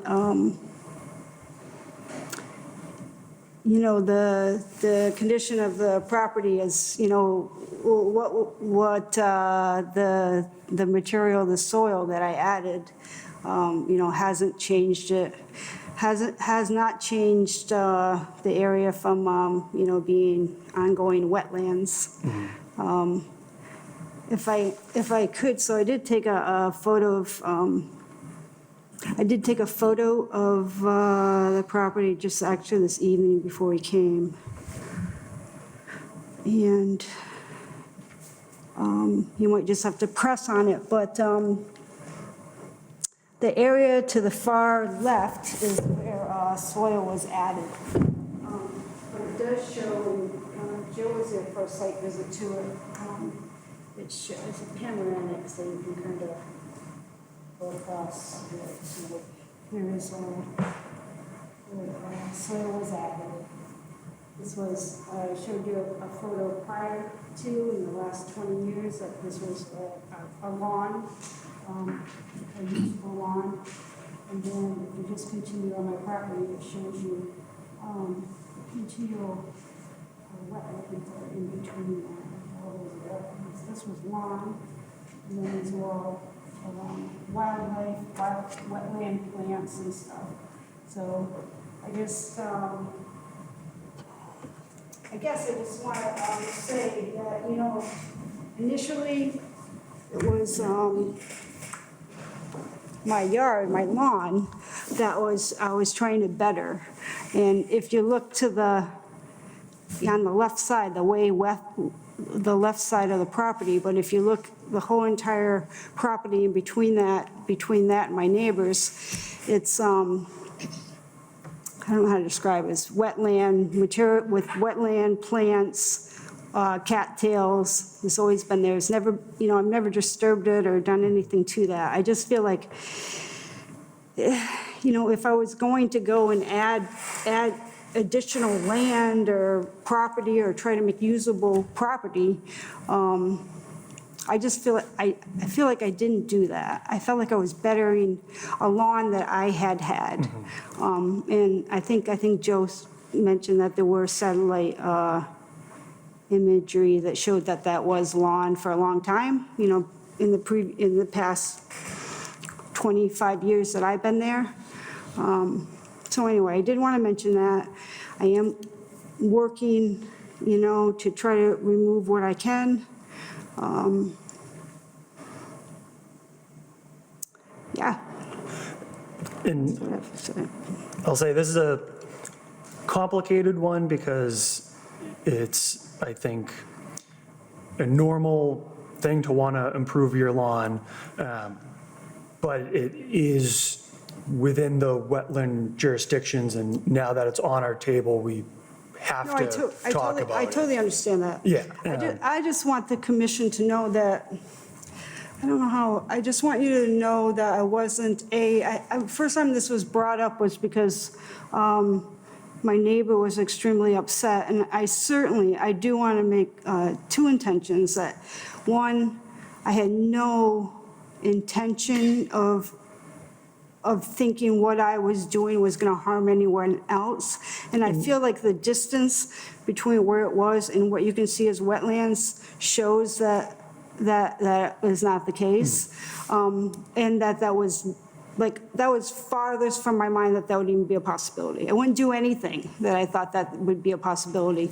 And then two was just that I thought I was helping the little lawn that I have there, and a better drainage, the pond.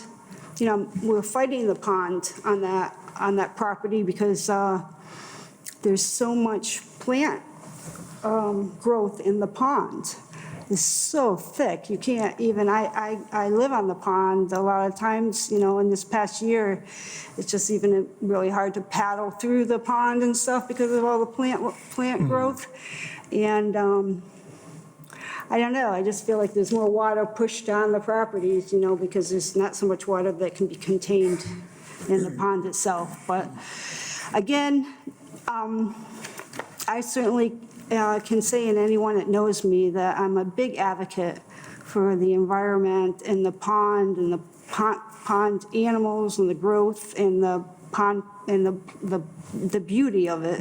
I'm the ideal person to live there. So I just want to, I know it's the end of your meeting, but I had no intention of disturbing anything. So I guess at this point, you've removed what you have been able to. I have. It's not all of it.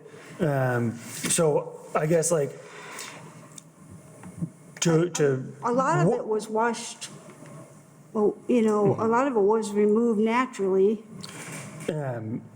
But so I guess what do you think is the time frame for when you'd be able to get the rest of it out there and like, because I don't want to drag this on forever. Obviously, the year is quickly coming to a close and you might not have ample time to do this. Right. So, with that in mind, the winter coming, I feel like the majority of what I could do is done. But I understand if that's not acceptable. I do, just on a personal note, I will let you know, I can't, because I am being reasonable. I have a diagnosis of reoccurrent breast cancer, so I don't know what I'm going to be able to do in the near future. But that's why I actually took a week leave to address this issue. Not this week, but the previous week. And I guess what I can say to answer that question is in the spring, I can continue to work at it.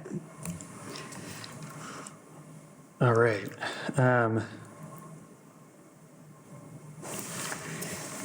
Does anybody on the commission have any questions or comments at this time, recommendations on how to handle this? The spring,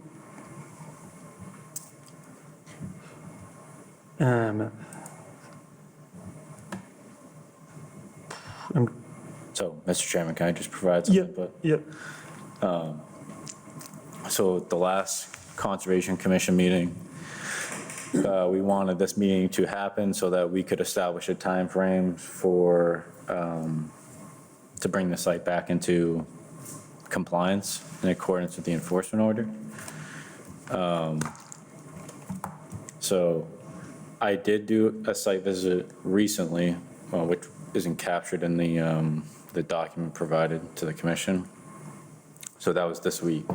And since then, the water's receded, and there's still, a layer of gravel and overlaid with a few inches of material. So you can see still in several areas throughout the backyard that there's still material there. So I guess I just wanted to say that just for the record, I suppose, that there is still a significant amount of material still there. So I just wanted to mention that. So I guess like. Well, there's an auger, you took an auger sample, which I allowed. It's, the more cooperative you are, it doesn't mean the whole entire yard is like that. The area that you took an auger sample, yes, that's what you found. I would say there's more evidence to suggest that it's still there than it's not, but,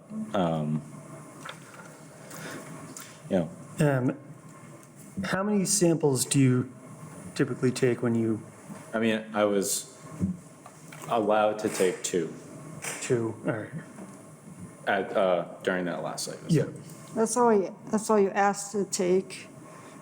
And if I do recall, when this first came about, there were 3 or 4 auger samples that were found that were fine previously. Not fine, but just, I think there was 2 to 3 inches of soil, which didn't identify the gravel, I guess, at first, and then subsequently, through 2 other site visits, there was. But. So I guess my question is like, is there a reason to not just take over a reasonable period of time, to just take shovels in the backyard for whatever fill was there? That's what I've been doing. And I showed you where I put the material.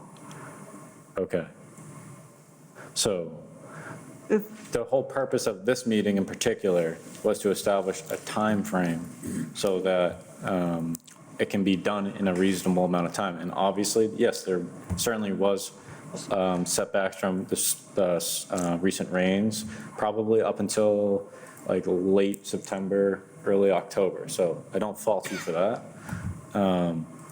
But again, we're just trying to establish a time frame so that can be held to and that you can periodically provide us updates on a consistent basis. But How long has this been? I think it was originally issued in June. So, but, you know, since June, throughout July, August, September, it's been pretty wet. But now it is dry and there is opportunity to take that out. And like our last site visit, not the one I just did, but the one before, our conversation was once it dries up, you know, you'll be working at removing the soil, which you claim you do, and that's great, but continuously doing that until, you know, the auger isn't pulling up, you know, 4 inches of non-native material. Yeah, I mean. So how did the dirt get there? Did you spread that yourself? Yes, and put loom down, yes. You had it delivered to your yard Yeah, by a company or? yeah, landscaper. Yeah, so maybe the landscaper could help you get rid of it?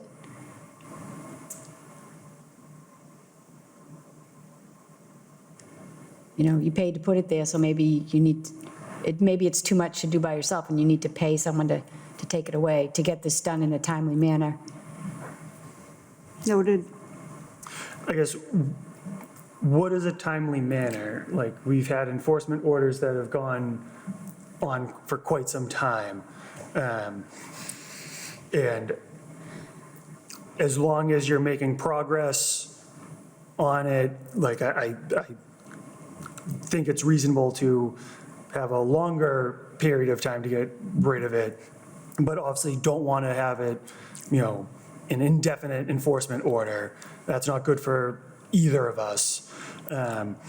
So is there, like, from the commission, is there a time period we want to aim for to? Say if you do it by April 1st, you'll get ahead of the next rain season.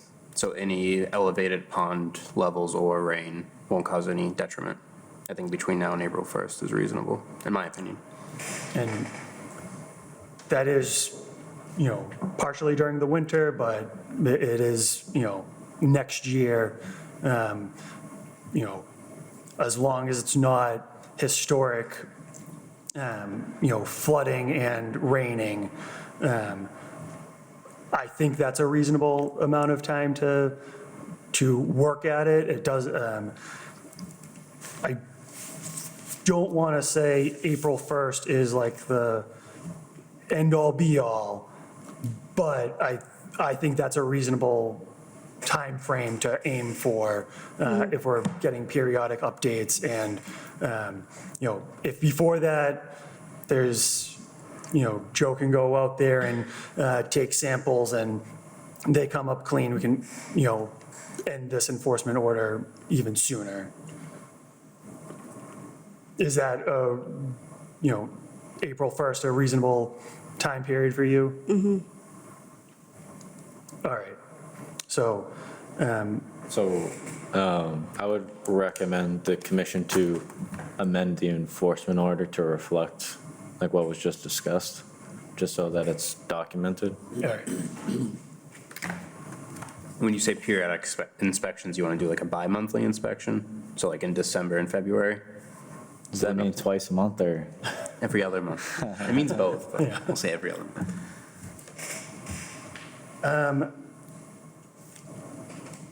I'm all right with that. What, once every other month? Yeah.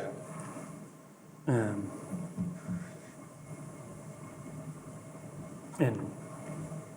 So, all right. So I guess if we're amending the enforcement order, just to be clear, like the original enforcement order says remove all soil or prove that it doesn't affect your neighbor's property. So are we saying we just want you to remove the soil at this point? Okay. So we should strike that from, yeah, okay. Yeah. May I ask a question? How, the material that was added, if it was brought back, away from the pond, how far from the pond it has to be pushed back towards my house? I mean, that's a question for the commission, but I imagine the commission is asking for the soil to be, and gravel to be removed off-site?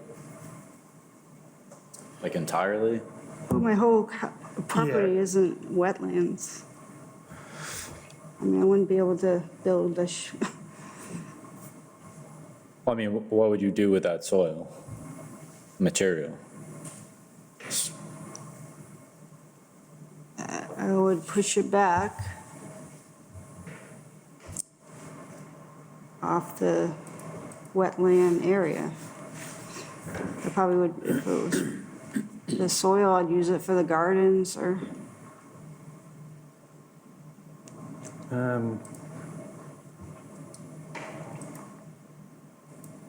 Yeah, I mean, if you can find another use for the soil on site, such as a garden, as long as the garden's not like in the wetland, I think it would, I guess that's what I'm asking, like, what is the criteria when you live on a pond? How far away, like these people are building buildings here on wetland properties, right? The previous people here, what is the setback from the water?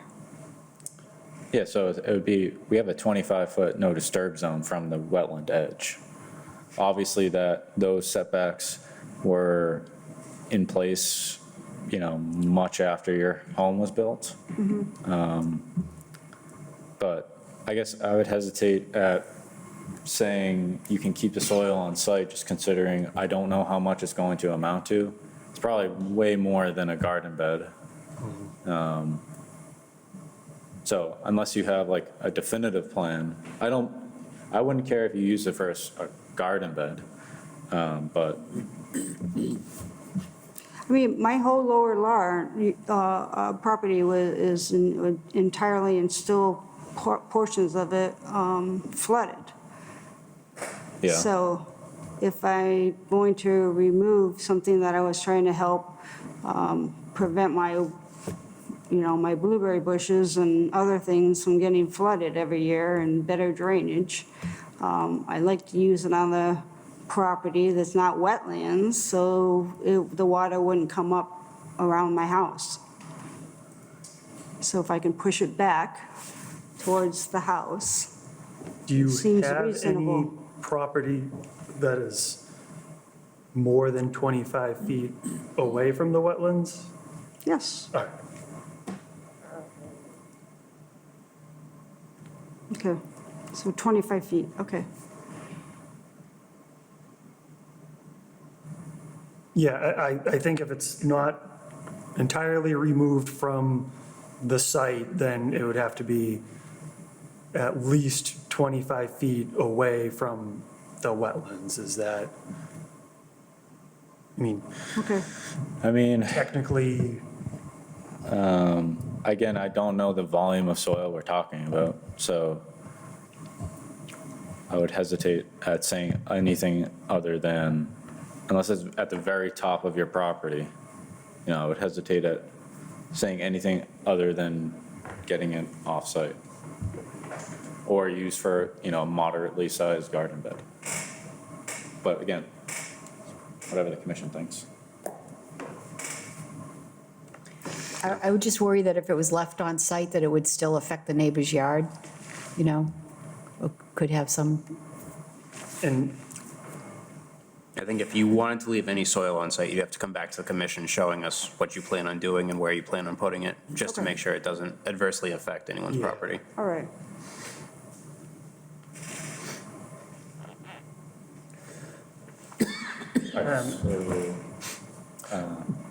Do we, for the enforcement order, do we want to, right now it says remove it from the site or prove I'll that? remove it.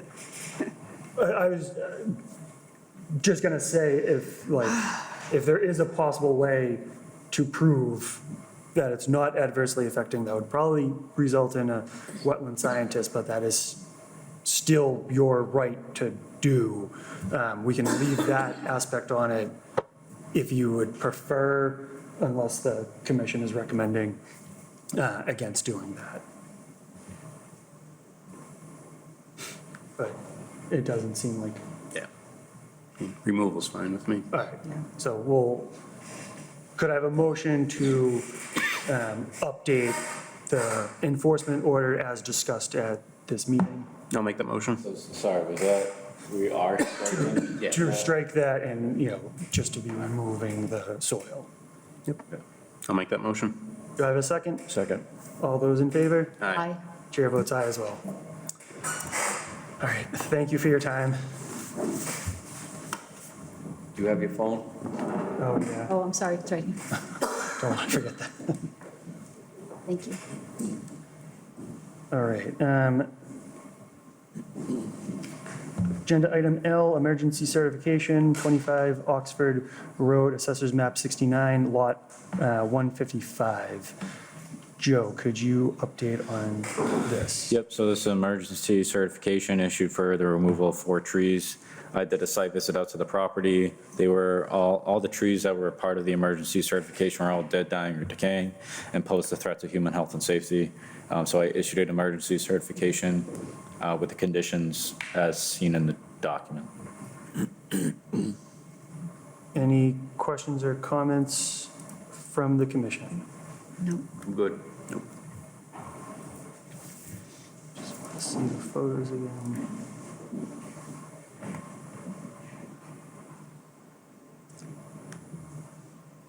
All right. That's machine stuff right there, right? That's actually Beaver. Oh, that is, all right. All right. If there's no questions or comments, could I have a motion to ratify the emergency certification? I'll make that motion. Do I have a second? Second. All those in favor? Aye. Chair votes aye as well. Agenda item M, tree cutting discussion, 740 North Street, Assessors Map 51, Lot 3. Joe, could you give us an update? Yeah, I'll on just this? provide a quick update.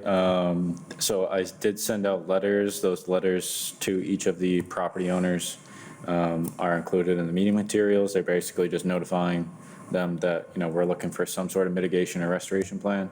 I've also contacted each of them via phone to just try, or at least attempt to reach out to try to get them to this meeting or get them to develop that mitigation and restoration plans. So just an update. All right. Do you send these letters certified? So you get, okay. Not return receipt because they have to be home to sign it, but it is certified. And yeah, it's essentially the same letter for, It or was, beginning part. I just attached the previous letter, just to make it confusing. but- All right. All right, so, I mean, we can only wait for more information at this point, so hopefully we learn some more details. Agenda item O, violation notice, 160, And 2. And oh, I'm sorry. Agenda item N, discussion on 44 California Road Project, Assessors Map 82, Lot 19, DEP file number 305-1188. Could you please introduce yourselves for the record? James Williamson. Jeffrey Borstel.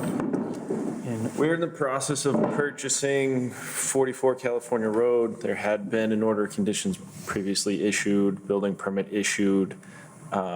I believe that the order conditions expired. They were then again reissued as of, I believe, October 4th. We're basically just looking for some clarification and/or confirmation. Per the plans and the notice of intent, we have the grade at an elevation of 85, and the first floor is at 90. That's a 5-foot difference from the grade to the house. Just for aesthetic reasons, what we're looking to do is bring siding down from the elevation of 90 down to 87. From 87 to 85, the plan is to have lattice work around so that if there is some sort of flood issue, water can flow through. As far as I can see, there's nothing in the order conditions that specifies what we can and can't do, so we're just looking for some clarification and/or confirmation. So approximately how much siding is going to go? So, well, you would vinyl side all the way down normally to the first floor, and then basically there is a space, the house is concrete footings with steel, basically supports, and then on those steel supports, there's grade beams that there's then hangers off of the grade beams that the first floor is on. So we basically have more or less a 5-foot gap from grade to the bottom of the house. For aesthetic reasons, what we're doing is looking to bring that siding down from that 90 elevation all the way down to 87, so another 3 feet down, behind which would obviously be hollow because there's nothing underneath there.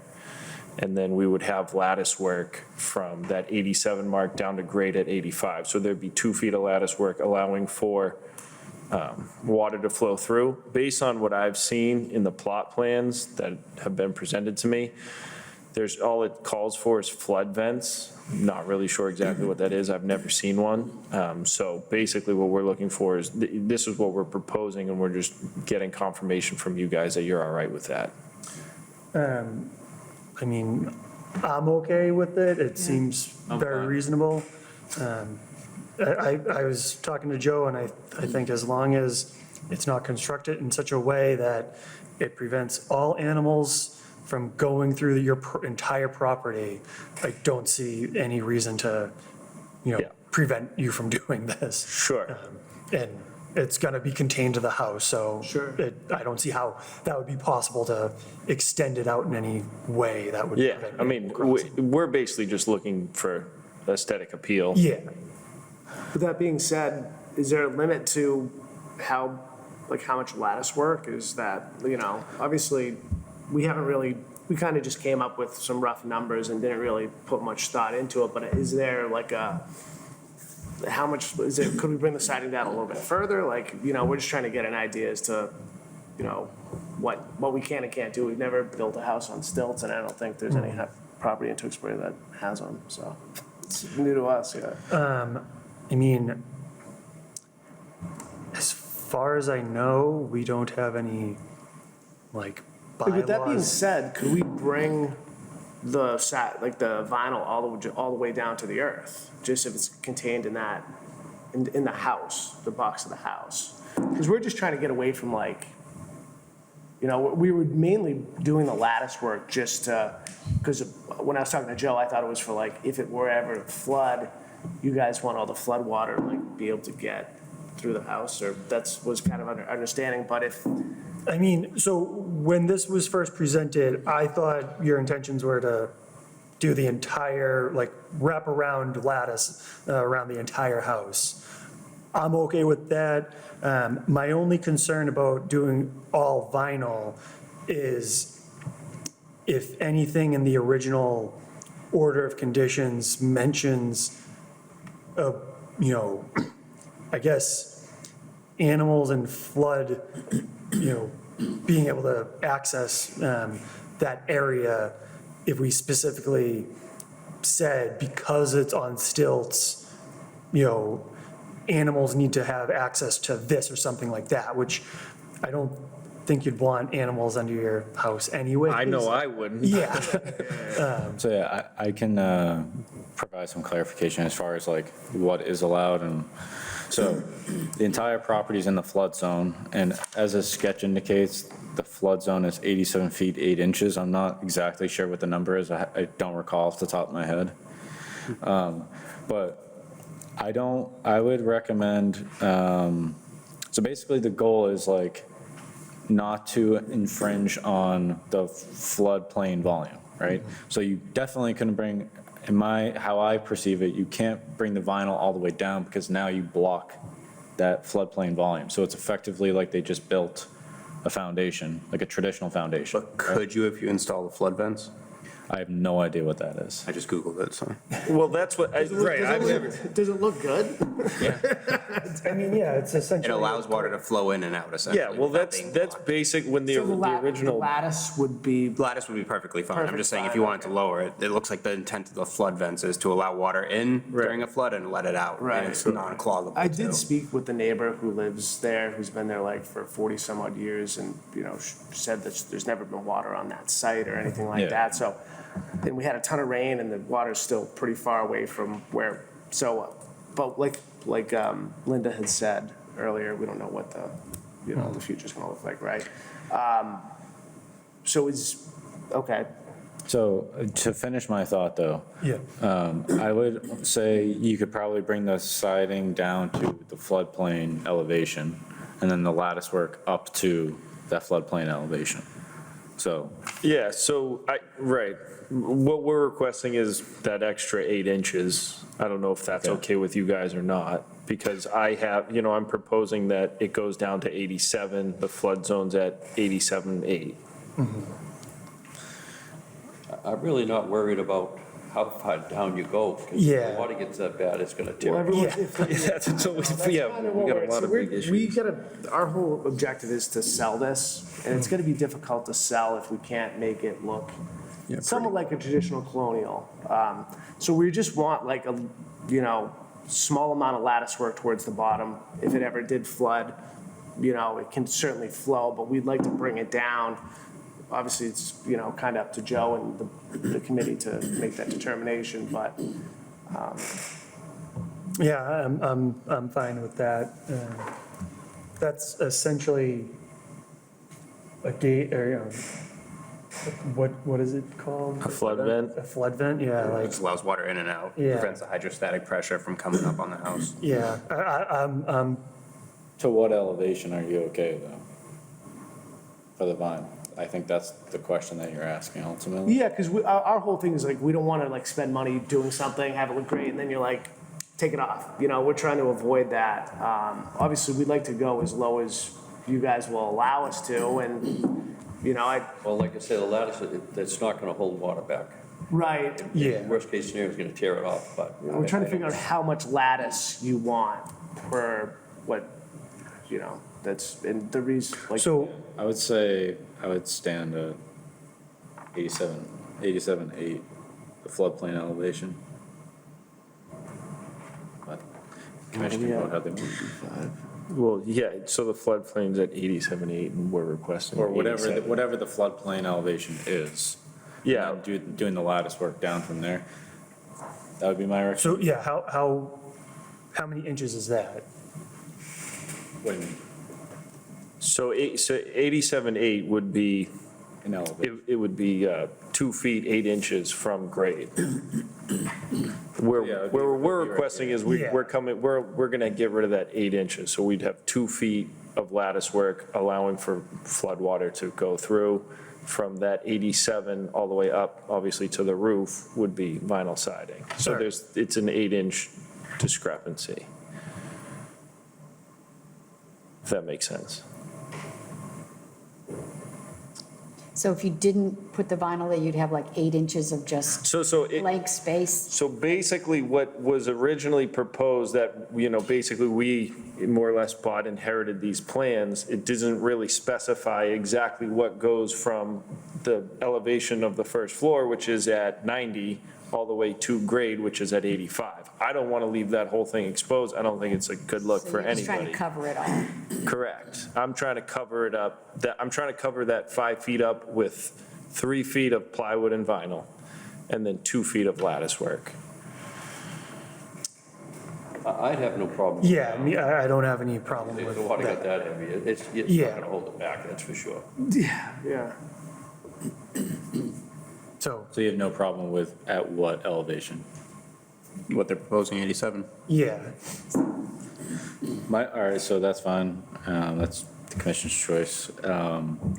Does it matter like the size of the lattice? Like, do they not come in like 1-inch voids, 2-inch voids? There's all sorts of different types of lattice work.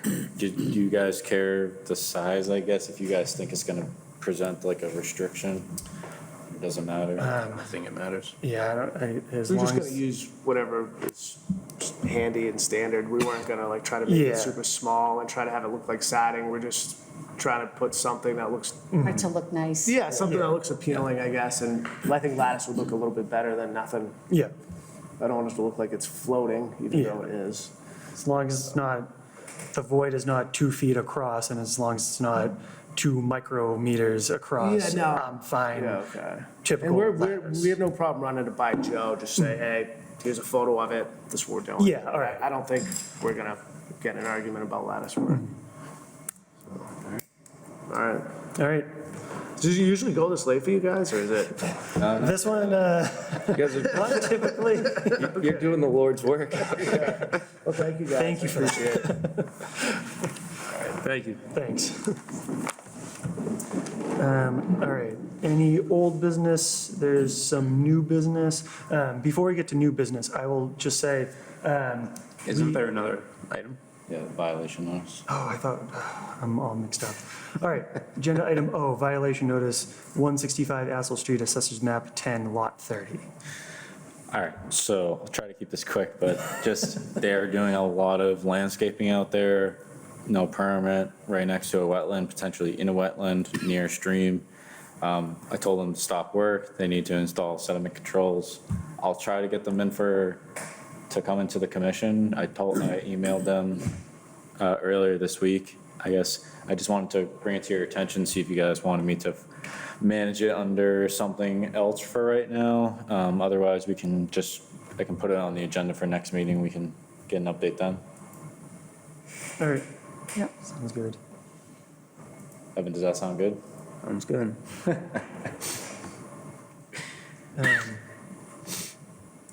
All right. All done with agenda item O. You can do it. Old business, I will very quickly say, we approved a system of bridges at Chandler Wellfields a while ago.